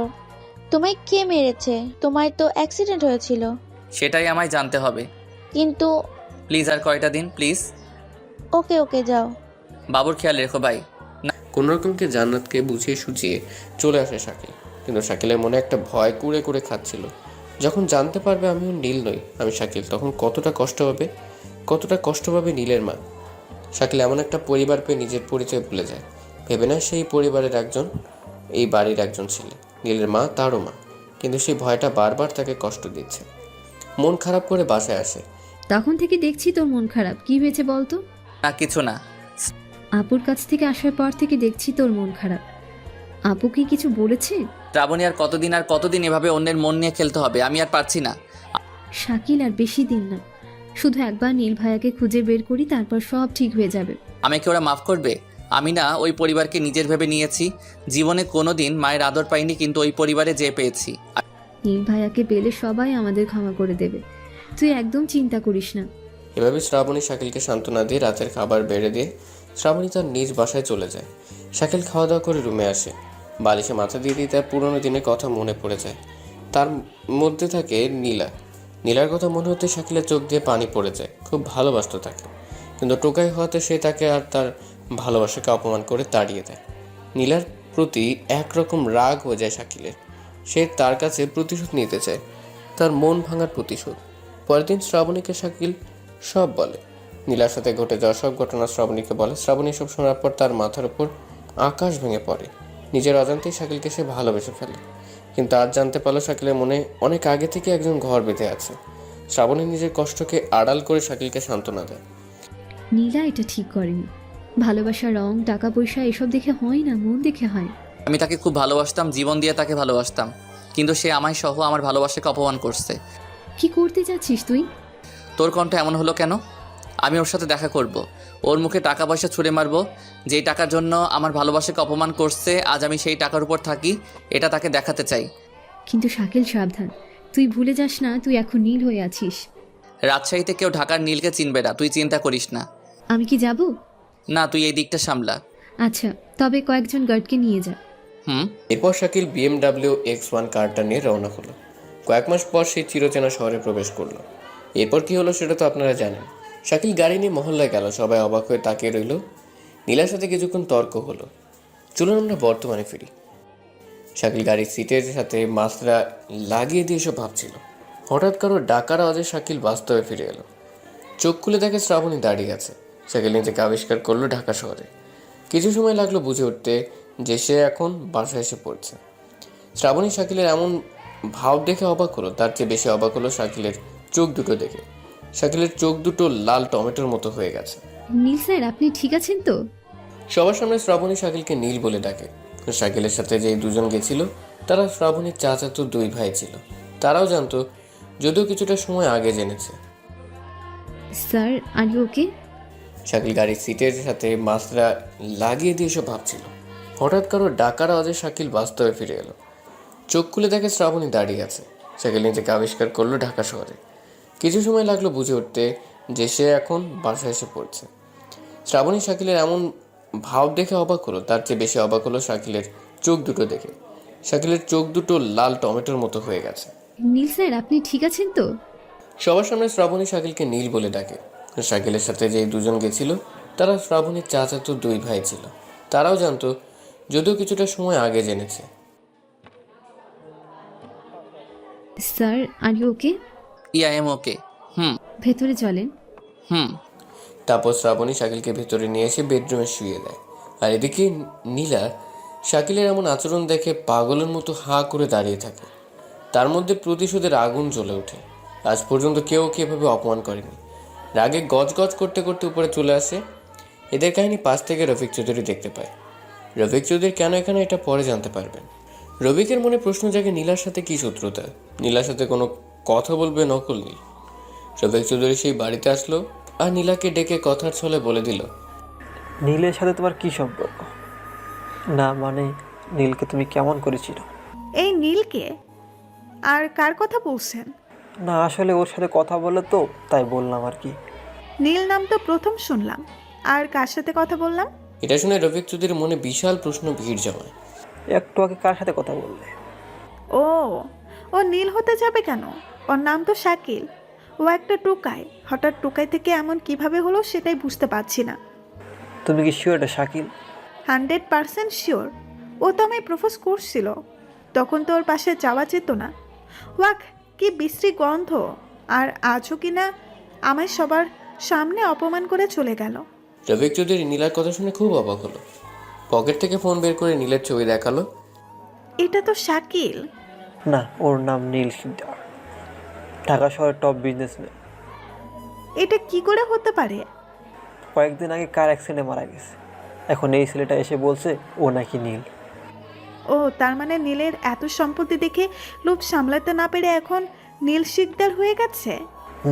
নীল আর শাকিলের হুবহু এক দেখ, সেজন্য সবাই শাকিলের কথা বিশ্বাস করে। তুমি এক কাজ করো, নীলের বাসায় অ্যাড্রেস দিতেছি, সেখানে যাও। হ্যাঁ, আমি তাই করব। ওই ছোট লোকের বাচ্চাকে আমি ছাড়বো না। আমায় হুমকি দেয়, আমায় নাকি এই পথের ভিখারি বানাবে। এবার আমিও ওকে ভিখারি বানাবো। যাও। রফিক চৌধুরী নীলের অ্যাড্রেস দিল নীলাকে। নীলার সাথে সাথে গাড়ি বের করে রওনা হলো ঢাকার উদ্দেশ্যে। রফিক চৌধুরী তো অনেক খুশি, তার প্ল্যান সাকসেসফুল হয়েছে। এবার তার পথে আর কেউ থাকবে না। এদিকে শাকিল মন মরা হয়ে বসে আছে, কিছুই তার ভালো লাগছে না। শ্রাবণী শাকিলের এমন মন মরা দেখে সেও কষ্ট পাচ্ছে। শাকিলের মন ভালো করার জন্য অনেক কিছু করলো, কিন্তু কাজ হচ্ছে না। এই শাকিল, কি কি হয়েছে? কিছু তো বল। এমন মনমরা হয়ে থাকিস না প্লিজ। নীলাকে দেখে আমার পুরনো দিনের কথা মনে পড়ে গেল রে। মন খারাপ করিস না, চল আমরা রানীর কাছে যাই, তাহলে তোর ভালো লাগবে। চল। তারপর গাড়ি বের করে শাকিল আর শ্রাবণী চলে গেল রানীর কাছে। ভাইয়া, আপু, কেমন আছেন ভাইয়া? আমি তো আলহামদুলিল্লাহ ভালো আছি। আপনি কেমন আছেন? আমিও আলহামদুলিল্লাহ ভালো আছি। আপু, আপনি কেমন আছেন? আলহামদুলিল্লাহ ভালো। শোনা, তুমি কেমন আছো? আমিও আলহামদুলিল্লাহ ভালো। রানী, শাকিল আর শ্রাবণী আরও কিছুক্ষণ গল্প করলো। তারপর স্কুলের স্যারের কাছ থেকে ছুটি নিয়ে রানীকে নিয়েই রওনা দিল। আচ্ছা আপু, আপনি আমার ভাইয়াকে খুব ভালোবাসেন তাই না? আসলে ঠিক তখনই শাকিলের ফোনটা বেজে উঠলো। শাকিল স্ক্রিনে তাকে দেখে জান্নাতের ফোন। জান্নাত কেন ফোন করলো? তোকে ডাকার জন্য। রানী, তুমি জানতে চেয়েছিলে না আমি ওকে ভালোবাসি কি না? আমি ভালোবাসলেই কি, তোমার ভাইয়া অলরেডি বুকিং। শ্রাবণী চুপ করে বল, কি করবো? বিশেষ করে কথা বল। আচ্ছা। শাকিল ফোনটা রিসিভ করলো, সাথে সাথে ফোনের ওপাশ থেকে ভেজা কণ্ঠে জান্নাত বলল, কোথায় যাচ্ছ? রাস্তায়। এক্ষুনি একবার বাসায় আসো। কেন? আসতে বলছি, আসবা। আচ্ছা আচ্ছা আসছি। ফোন কেটে দিল। শ্রাবণী, জান্নাতকে সব বলতে হবে, নয়তো আমি আর এমন প্যারা নিতে পারছি না। আর কতদিন ওর কাছ থেকে পালিয়ে বেড়াবো? কাজের দোহাই দিয়ে আজ কয়েক মাস হলো পালিয়ে যাচ্ছি, আর কত? একজন পুরুষ একজন মহিলার কাছে যা চাই সেটাই তো জান্নাত তোকে দিতে চাই, তাহলে পালানোর কি আছে? দেখ, আমি অন্যদের মতো না, আর কারো ইজ্জতের উপর আমার কোনো লোভ নেই। মেয়েদের আমি যথার্থ সম্মান দেই, এমন কথা আর কোনোদিন বলবি না। সত্যিই তুই সবার থেকে আলাদা। আজকের দুনিয়ার মেয়ের দেহ পাবার জন্য প্রেম ভালোবাসা হয়। ওসব কথা রাখ, এবার বল কখন বলবি জান্নাতকে? আপুকে সামলানো খুব মুশকিল হবে রে। আমি কিচ্ছু জানি না। আচ্ছা আগে চল, কি জন্য ডাকলো? জানিস আজকে জান্নাতের কণ্ঠ কেমন অন্যরকম লাগলো। এমনি হয়তো। শাকিল আর কথা বললো না, মন দিয়ে গাড়ি চালাতে লাগলো। কিছুক্ষণ পর নীলের বাসার সামনে এসে দাঁড়ালো। বাড়িটা কেমন যেন ঠান্ডা হয়ে গেছে, কোনো আওয়াজ শব্দ কিচ্ছু নেই। শাকিল গাড়ি থেকে বের হতেই পকেট থেকে লকেটটা পড়ে গেল, যেটা শাকিল জন্মের পর থেকে গলায় পড়ে আছে। এখন আর তেমন পড়ে না, তাই পকেটে রাখে। ভাইয়া, তোমার লকেট? আগে তো এটা গলায় থাকতো, আজ হঠাৎ পকেটে কেন বলো তো? গলায় তেমন আর পড়ি না। বড় লোক হয়ে তোমার আম্মুকে ভুলে গেলা? কি বলছিস? গলায় পড়ো বলছি। আচ্ছা পড়লাম। এবার ভেতরে চল। তারপর তিনজনে গেট দিয়ে সোজা ড্রয়িং রুমে ঢুকে পড়লো। ঢুকে তো অবাক হলো, সবাই মন মরা হয়ে দাঁড়িয়ে আছে। শাকিল ভিতরে যেয়ে ধরলো, তখন জান্নাত শাকিলের কাছে আসলো। শুকনো মুখে শাকিলের দিকে তাকে ঠাস করে একটা থাপ্পড় বসিয়ে দিল। শাকিল গালে হাত দিয়ে অবাক দৃষ্টিতে তাকিয়ে আছে। আপু কি করছো? চুপ, ওর মুখে আমায় আপু ডাকবি না। কি বলছো? হ্যাঁ ঠিক বলছি। কত টাকা লাগতো তোদের? হ্যাঁ কত টাকা? আমায় বলতি, আমি দিতাম। দরকার হলে নীলের সব সম্পত্তি দিয়ে দিতাম। তোরা তো এই জন্যই এসেছিস। আপু কি বলছো?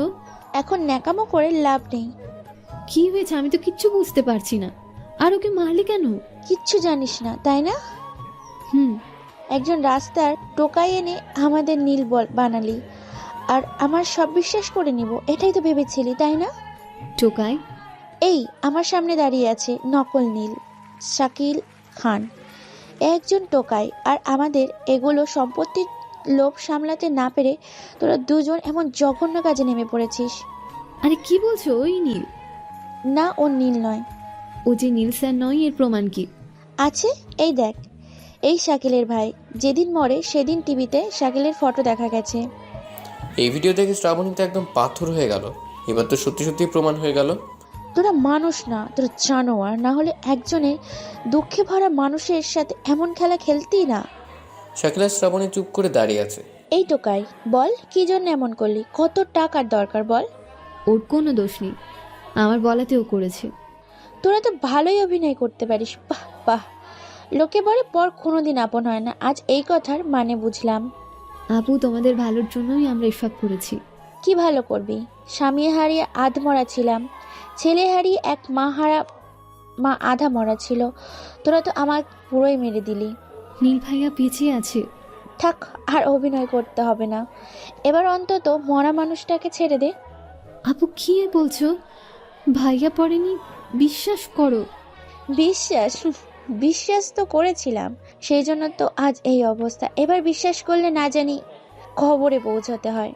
কিন্তু নিজের বোনের জায়গাটা তোকে দিয়েছিল, কখনো পর ভাবিনি। সবসময় তোর পাশে ভাই হিসেবে থেকেছে। আর আজ সেই লোকটা চলে যাবার পর তুই তার পরিবার, তার সম্পদ নেওয়ার জন্য কি উঠে পড়ে লাগলি, মিথ্যে অভিনয় করলি। এটাই কি ছিল তার প্রতিদান? আপু আমাদের কথাই বিশ্বাস করো, মানছি নীল নকল। হ্যাঁ, ওর নাম শাকিল খান, ও একটা টোকাই। ওকে আমি এখানে এনেছি, আমি ওকে নীল বানিয়েছি। কিন্তু বিশ্বাস করো, আমাদের কোনো খারাপ মতলব ছিল না, আর নেই। তাহলে কি জন্য করলি? আমরা তোমাদের ভালোর জন্যই করেছি, নীল ভাইয়াকে বাঁচানোর জন্য করেছি। এবার অন্তত মিথ্যে বলা বাদ দে। আপু আমি মিথ্যে বলছি না। প্লিজ আর বিশ্বাস করতে বলিস না, আমরা মরে যাব। শ্রাবণীর বলার মতো আর কিচ্ছু রইল না। জানাতা নীলের মা এদের কষ্টে বুকটা ফেটে যাচ্ছে। নীলের মা ছেলের সুখে জ্ঞান হারালো। সবাই মিলে ধরে রুমে নিয়ে গেল। নীলের মায়ের এমন অবস্থা দেখে শাকিলের চোখ দিয়ে পানি চলে আসলো। শাকিল কোনোদিন মায়ের আদর পায়নি, প্রথম পেয়েছে এই মানুষটার আদর। এই মানুষটাকে প্রথম মা বলে ডেকেছে। শাকিল নীলের মায়ের কাছে যাবে এমন সময় জান্নাত পথ আটকালো। থামেন, আপনি আমার মাকে ছোবেন না। আজ আপনার জন্য আমার এই অবস্থা। আমার জন্য? হ্যাঁ, আপনার জন্য। আপনি এখানে থাকলে হয়তো সে আর বাঁচবে না, সাথে আমরাও। তাই হাত জোর করে বলছি, চলে যান প্লিজ, চলে যান, আপনার পায়ে ধরছি। শাকিলা কিছু বলল না। রানীকে নিয়ে চলে আসলো, সাথে শ্রাবণীও আসলো। শাকিল চোখ ভরা পানি নিয়ে হাঁটছে, হাঁটতে হাঁটতে একটা ফাঁকা জায়গায় আসলো। রানীকে নিয়ে ওখানে বসে পড়লো। শ্রাবণী শাকিলের পাশে এসে বসলো। সরি, আপনি কেন এখানে? লাথি খাবি? তুই যেখানে আমিও সেখানে। তুই চলে যা, আমরাও আবার সেই রেল লাইনের পাশে চলে যাব। আমাকে নিয়ে যাবে প্লিজ? কেন? আমি তোকে ছাড়া বাঁচবো না, আমিও তোর সাথে থাকবো, প্লিজ নিয়ে চল। না, আমি একজন টোকাই, আর আমার সাথে গেলে তোর সব সুখ হারিয়ে যাবে। তার চেয়ে বরং তুই এখানেই থাক। এখানে থাকলে আমি তিলে তিলে মরে যাব। যাদের আপন ভেবেছিলাম তারাই তো বুঝলো না। তোর বাবা মার কাছে যা। অত কিছু জানি না, আমি তোর সাথেই থাকবো। জেদ করিস না। আমি জানি তুই নীলকে ভালোবাসিস, আমি জানি তুই নীলাকে ভালোবাসিস, তাই হয়তো আমায় তোদের মধ্যে নিতে চাস না। আমি কথা দিচ্ছি, আমি তোদের মাঝে কোনো বাধা হয়ে দাঁড়াবো না। ওকে আমি ঘৃণা করি। ওর মতো মেয়ে ভালোবাসা মানে টাকা বুঝে কে? শাকিলা শ্রাবণী এমন করে কথা বলছিল, হঠাৎ শাকিলার ফোন বেজে উঠলো।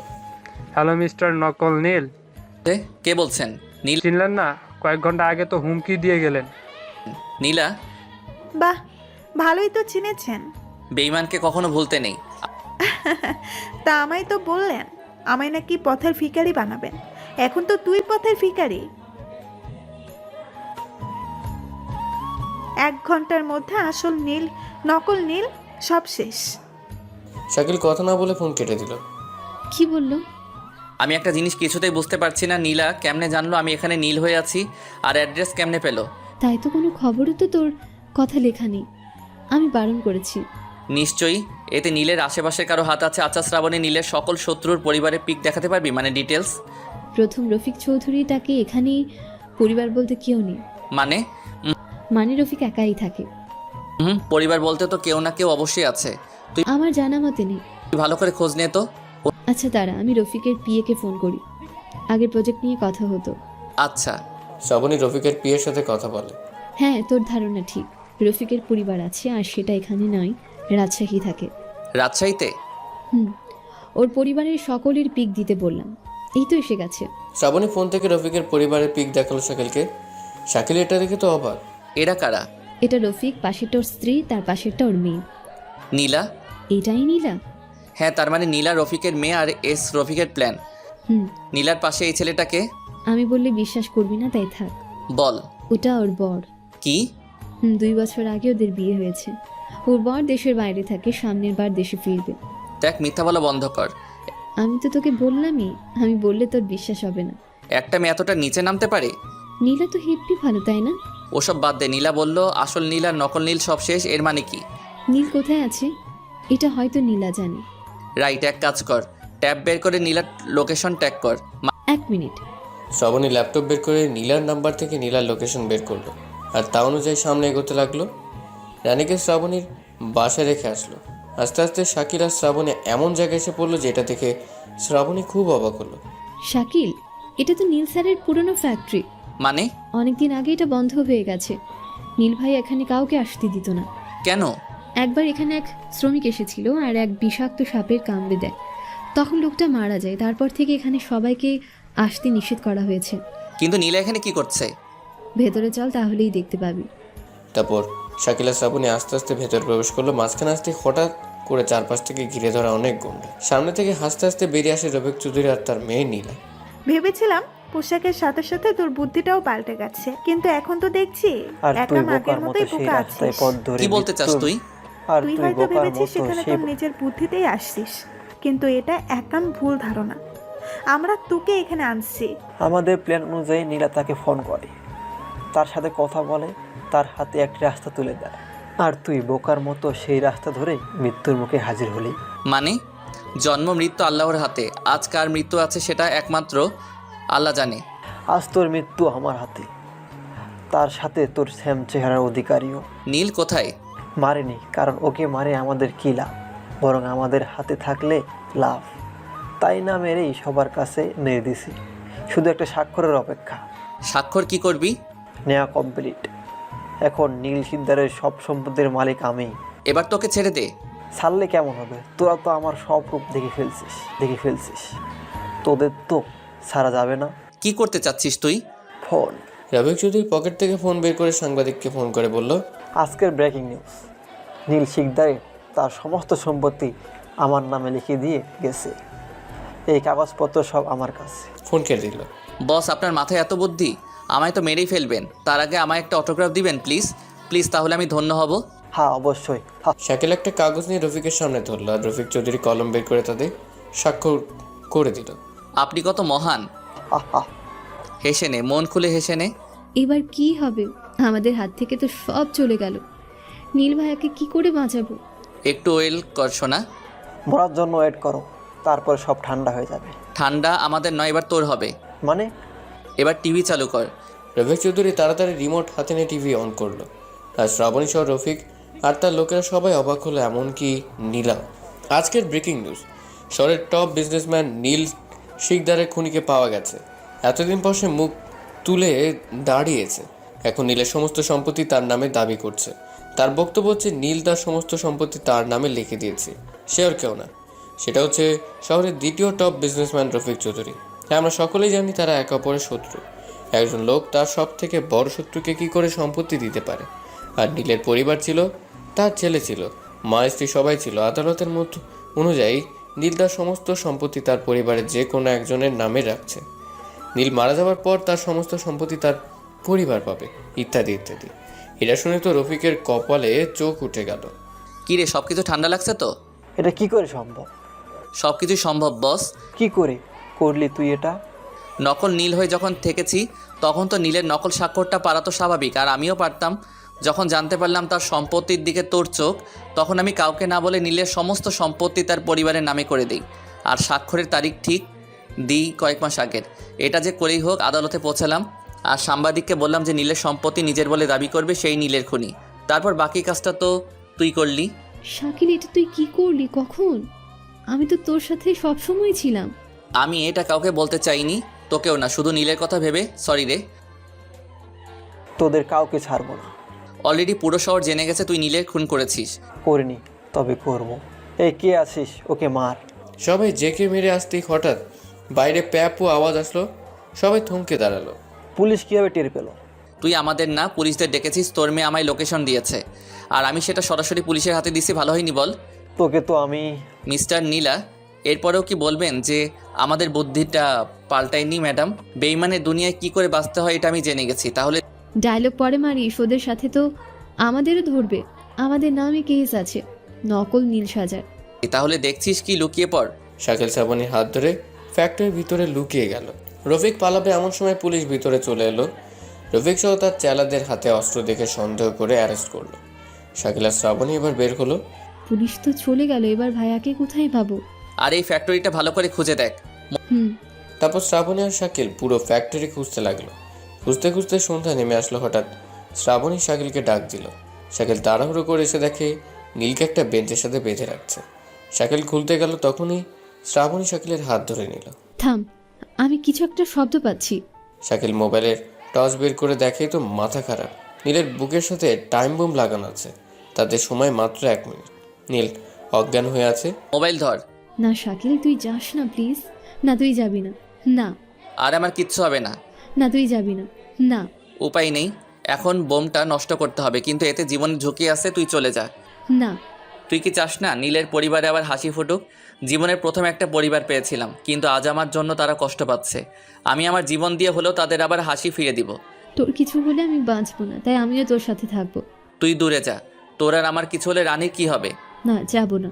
শ্রাবণী শাকিলের হাত শক্ত করে ধরল। শাকিল মানা করা সত্ত্বেও শ্রাবণী শাকিলকে একা ছেড়ে গেল না। শাকিল এটা দেখে খুব অবাক হলো। শ্রাবণীর প্রতি একটা মায়া জেগে গেল। আমার হাত ছাড়, নয়তো তার কেমনে কাটবো। শ্রাবণী শাকিলের হাত ছেড়ে পেছন থেকে জড়িয়ে ধরল। শাকিল এবার বিসমিল্লাহ বলে লাল আর নীল তারে হাত দিল। মুহূর্তেই রানার কথা মনে হলো। এই বোমার জন্যই রানার মৃত্যু হয়েছে, হয়তো আজ আমারও হবে। এ কথা ভেবে শাকিল চোখ বন্ধ করে 2 তার ধরে একসাথে দিল টান। সাথে সাথে শিরশির করে একটা শব্দ হলো। তারপর আর কোনো আওয়াজ না পেয়ে শাকিল চোখ খুলে দেখে বোমার আলো নিভে গেছে, মানে বোমা বন্ধ হয়ে গেছে। শাকিল এবার বুকে ফু দিয়ে শ্রাবণীর হাতে হাত দিল। শ্রাবণী চোখ খুলে দেখে নীল তার দিকে তাকিয়ে আছে। শ্রাবণী বোমার দিকে তাকিয়ে দেখে বোমা বন্ধ হয়ে গেছে। এরপর শ্রাবণী আর কিছু না ভেবেই শাকিলকে জড়িয়ে ধরলো। শাকিলও আলতো করে জড়িয়ে ধরলো। এরপর তারা নীলকে খুলে দিল। নীল একবার চোখ খুলে তাকিয়ে আবার অজ্ঞান হয়ে গেল। নীলের ওজন একদম পাতলা হয়ে গেছে, তাই শাকিল নীলকে 2 হাত দিয়ে তুলে নিল। নীলের হাতে যে কাপড় দিয়ে বাঁধা ছিল সেটা দিয়ে শাকিল তার মুখে বাঁধল। এরপর পাশের একটা হাসপাতালে ভর্তি করালো। নার্স নীলকে চিনতে পারছে, সাথে ডাক্তাররাও, তাই তাড়াতাড়ি নীলকে নিয়ে অপারেশন থিয়েটারে নিয়ে গেল। শাকিল আর শ্রাবণ এসে ফোন দিয়ে নীলের স্ত্রীকে ফোন দিল। শাকিল জানে তার নাম্বার থেকে ফোন দিলে জান্নাত ধরবে না, তাই ডাক্তারের ফোন থেকে দিল। আসসালামু আলাইকুম, কে বলছেন? আমি কে এটা পরে জানবেন। আপনার স্বামী মিস্টার নীল শিকদার হাসপাতালে আছে। Wrong number. ঠিক নম্বর বিশ্বাস না হলে এসে দেখে যান। ফোন কেটে দিল। কি করবি এখন? ওদের সন্তানকে ওদের কাছে ফিরিয়ে দিয়ে আমি বিদায় নিব তোদের সবার থেকে। আবার ওই একই কথা, আমি তোর সাথে থাকবো। অনেকক্ষণ পর ডাক্তার বেরিয়ে আসলো। ডাক্তার শাকিলকে বলল, অনেক পরিমাণ নির্যাতন করা হয়েছে, তাই অবস্থা খুবই খারাপ। কথা বলে শাকিল চলে গেল। শাকিল মুখ বাঁধা অবস্থায় নীলের কাছে গেল। নীলকে দেখে মনে হচ্ছে না যে ওকে কয়েক মাস থেকে বন্দি করে রাখছে। চুলদারি মুখ সব একদম আগের মতো, শুধু একটু চেহারার বদল হয়েছে। ঠিক তখনই জান্নাত আর নীলের মা এসে হাজির হলো। এসে দেখে নীল শুয়ে আছে। জান্নাত আর ওর মা ভাবলো হয়তো এটা শাকিল। পাশেই শ্রাবণী দাঁড়িয়ে আছে। একবার ঠকিয়ে মন ভরেনি, আবার শুরু করেছিস? আরে আপু, এটা সত্যি সত্যি ভাইয়া। আমি ভাবতেও পারছি না, মরা মানুষকে নিয়ে তোরা আর কত মিথ্যে বলবি। ভাইয়া মরিনি, এটাই ভাইয়া। প্লিজ এইবার থাম। আপনি এদিকে দেখেন। জান্নাত শাকিলের দিকে তাকাতেই শাকিল মুখ থেকে কাপড়টা সরিয়ে নিল। আমি শাকিল, উনি আপনার নীল, এটাই সত্যি। এটা দেখে জান্নাত আর নীলের মা খুব অবাক হলো। একই মতো দুজন। নীলের মায়ের চোখ দিয়ে পানি গড়িয়ে পড়লো, সঙ্গে সঙ্গে নীলকে বুকে টেনে নিল। তখন শাকিল সেখান থেকে চলে আসলো আর সোজা শ্রাবণী বাসায় চলে এলো। জান্নাত আর নীলের মা অনেক খুশি। একটু পর নীলের জ্ঞান ফিরল।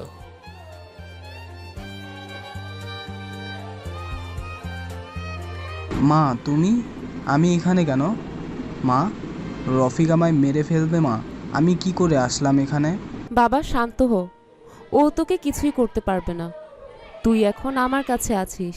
আমি কি করে আসলাম এখানে? সেটা তো আমরাও জানি না। আমার মতো একটা লোক আমার কাছ থেকে বোমা সরালো, আমায় তুলে নিল, তারপর আর কিছু জানি না। শাকিল? তার মানে শাকিল তোমার বাঁচিয়েছে? শাকিলকে? একদম হুবহু তোমার মতোই দেখতে। মানে? নীলের মনে প্রশ্ন জাগলো। এদিকে শাকিল রানীকে নিয়ে রওনা হলো, সাথে জোর করে শ্রাবণী আসলো। শাকিল সোজা হাসপাতালে আসলো। নীলের রুমে এসে দরজা লাগিয়ে মুখ থেকে কাপড় সরালো। নীল এটা দেখে অবাক হলো। নীল ভাইয়া, সরি, এতদিন আপনার জায়গায় আমি ছিলাম শুধু আপনাকে খুঁজে বের করতে। তবে এটাতে আমার কোনো ক্রেডিট নেই, আছে শত শ্রাবণীর। শ্রাবণী আমায় জোর করে শহরে আনে। সবাই মানতো আপনি মরে গেছেন, কিন্তু শ্রাবণী এটা বিশ্বাস করতো না, তাই আমায় দিয়ে আপনাকে খুঁজতে লেগেছিল। এখন আপনাকে পেয়ে গেছে, তাই আমার কাজ শেষ।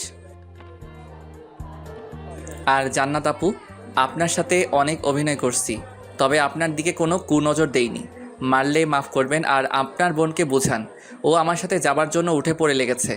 আমি একজন টোকাই, আর এত বড় পরিবারের মেয়ে একজন টোকাইয়ের সাথে থাকবে, এটা লোকে কেমনে বলবে? ফলে আপনাদেরই সম্মান নষ্ট হবে। আর আম্মু, সরি, মাফ করবেন, জীবনের প্রথম আপনাকে আম্মু ডেকেছি। নিজের মায়ের জায়গাটা আপনাকে দিয়েছি, এই জন্য একবার আপনার পায়ে হাত দিই প্লিজ। শাকিল নীলের মায়ের পায়ে হাত দিল। তখনই শাকিলের লকেটটা শার্টের ভেতর থেকে বেরিয়ে গেল। দাঁড়াতে সেটা বুকের উপর ঝুলতে লাগলো, আর এটা দেখতে পেলেন নীলের মা। শাকিল চলে যাচ্ছে এমন সময় শ্রাবণী শাকিলের পায়ে পড়ে গেল। প্লিজ আমায় ছেড়ে যাস না, আমি তোকে ছাড়া বাঁচবো না। শাকিলের বুকটা ফেটে যাচ্ছে, আর না করতে পারলো না, যদিও শ্রাবণী ভালোর জন্যই না করছিল, কিন্তু আর পারছে না নিজেকে আটকাতে। ভাইয়া, আপু নাও আমাদের সাথে। শাকিল শ্রাবণীকে তুলে নিয়ে হাঁটতে লাগলো। হঠাৎ পেছন থেকে ডাক দিল, শাকিল। জি বলেন। এই লকেট তোর কাছে কি করে? এটা আমার মা, মানে আমার মায়ের দেওয়া লকেট। দেখি দেখি, এদিকে আয়। নীলের মা শাকিলের কাছে এসে শার্টের হাত জড়িয়ে ধরল। এই তো আমার সেই হারানো শাকিলের চিহ্ন। বাবা, তুই এতদিন কোথায় ছিলি? আমি তোকে কতই না খুঁজেছি। এই লকেট তোর আর নীলের জন্মদিনে তোর বাবা পরিয়ে দিয়েছিল। হ্যাঁ, এটা তো আমার কাছেও আছে। সেই দিন তোদের নিয়ে ঘুরতে গিয়েছিলাম রাজশাহী। হঠাৎ ঘূর্ণিঝড় এসে সব এলোমেলো করে দেয়, সাথে তোকে আমার কাছ থেকেও কেড়ে নেয়। সারা শহর তোকে অনেক খুঁজেছি, কোথাও পাইনি। সেই ঝড়ে আমি একটা গর্তে যে পড়ি, সেখানকার একটা দাদু আমায় তুলে নিয়ে বাঁচান। 3 দিন নাকি অজ্ঞান ছিলাম। দাদু আমায় বলতো, তোকে দেখতেই আমার বুকটা ভরে গিয়েছিল রে। শাকিল ফিরে পেল তার হারানো মাকে আর ভাইকে, জান্নাত পেল তার স্বামীকে। ওদিকে নীলা রফিক চৌধুরীকে থানায় নিয়ে গেল। যখন সবখানে জানাজানি হলো যে নীল ফিরে এসছে, তখন নীল হাসপাতালে অসুস্থ অবস্থায় ছিল। নীলের কাছে পুলিশ ফোন করে সন্দেহবশত, আর নীল সব সত্যি বলে। এটা পুলিশ শুনে রফিকের ফাঁসির কথা ভাবলো, কিন্তু নীল বারণ করলো। নীলের কথা অনুযায়ী পুলিশ রফিক চৌধুরীর শাস্তি কমে কয়েক মাস জেল দিল। এদিকে আস্তে আস্তে সুস্থ হয়ে উঠল নীল। শাকিল, নীল রানী আর জান্নাত তাদের মাকে নিয়ে অনেক সুখী হলো। এই নিয়ে তাদের সংসার ভরে গেল। কয়েকদিন পর শাকিলের সাথে শ্রাবণীর বিয়ে হলো। শাকিল আর নীল দুজন যেহেতু একই, তাই জান্নাত আর শ্রাবণী ঝামেলায় পড়তো, যার ফলে দুজনের চুলের স্টাইল, দাড়ি স্টাইল আলাদা, যেন তারা চিনতে পারে। শাকিল টোকাই থেকে আজ কোটি কোটি টাকার মালিক। শাকিল আর নীল দুই ভাই মিলে তাদের বিজনেস আরও বড় করার চেষ্টা চালিয়ে যাচ্ছে। আর রানীকে এবার আরও একটি বিশাল নাম করা স্কুলে ভর্তি করালো। কয়েক মাস পর রফিক চৌধুরী জেল থেকে বেরিয়ে আসলো। বেরিয়ে এসে রফিক সোজা তার অফিসে চলে গেল, কিন্তু দুঃখের বিষয় তাকে সেখানে ঢুকতে দিল না। রফিক চৌধুরীর অফিসে আগের সব কর্মচারী আর নেই, এখন সব নতুন কর্মচারী। এটা দেখে রফিক চৌধুরী খুব অবাক হলো। একজন কর্মচারীকে ডেকে এসবের কারণ জানতে চাইল। কর্মচারী বলল শাকিল স্যারের কাছ থেকে সব জেনে নেবেন। রফিক চৌধুরী কর্মচারীর কথা অনুযায়ী শাকিলকে ফোন করলো। রফিকের অনেক রাগ হলো। শাকিলের কথা শুনে রাগে গজ গজ করে ফোন দিল। শাকিল ফোন রিসিভ করলো। এই শাকিল, এই তুই এসব কি শুরু করছিস? আরে আগের শ্বশুরমশাই যে, আপনারই তো ফোনের অপেক্ষায় ছিলাম। বাজে কথা বাদ দে, আর বল তুই আমার অফিসে এসব কি? হ্যাঁ, আরে আপনি তো মহান, আপনি তো দয়ালু। টোকাইদের দুঃখ দেখতে না পেরে আপনি আপনার এতগুলো সম্পদ তাদের নামে করে দিয়েছেন। কি দয়ালু আপনি। এই কি বলছিস তুই? কি বলছিস? আমি কখন টুকাইদের নামে আমার সম্পত্তি লিখে দিলাম? আহা কি মানুষ গো আপনি। লোকে সবার সামনে দান করে আর আপনি চুপি চুপি দান করেন। বাহ বাহ। কি বলছিস তুই এসব? আপনার একটা অটোগ্রাফ দিবেন প্লিজ? তার মানে তুই? ইয়েস, ওটা তোর কাছে অটোগ্রাফ নেইনি, বরং অটোগ্রাফের নামে দলিলে স্বাক্ষর করে নিয়েছি। তোকে আমি ছাড়বো না। আমায় পরে দেখিস, আগে তুই পিছনে দেখ। রফিক চৌধুরী অবাক হয়ে পিছনে তাকায়। পেছনে তাকিয়ে দেখে অনেক মানুষ ও সাংবাদিক আসছে। এখন তুই নিজেকে সামলা। তুই আমার সাথে বেইমানি করলি? ভাগ্য ভালো যে তোর সব সম্পত্তি নেইনি। যেটুকু আছে সেইটুকু বাঁচাতে চাইলে ঢাকা শহর থেকে চলে যা, আর ভুল করেও আমার পরিবারের দিকে চোখ তুলে তাকাবি না। আমি আসবো, আবার আসবো, তখন প্রতিশোধ নেব, চরম প্রতিশোধ। তখন দেখা যাবে। রফিক চৌধুরী ফোন কেটে দিল। পরের দিন শোনা গেল রফিক চৌধুরী আর ঢাকা শহরে নেই। খবরে ব্রেকিং নিউজ হলো, রফিক চৌধুরী তার এতদিনের কামানো টাকা পয়সা সব টোকাইদের নামে দান করে সে সম্মানের সহিত তার নিজ বাসায় চলে গেছে। এরপর তাদের শান্তি সুখে তাদের জীবন কাটতে লাগলো।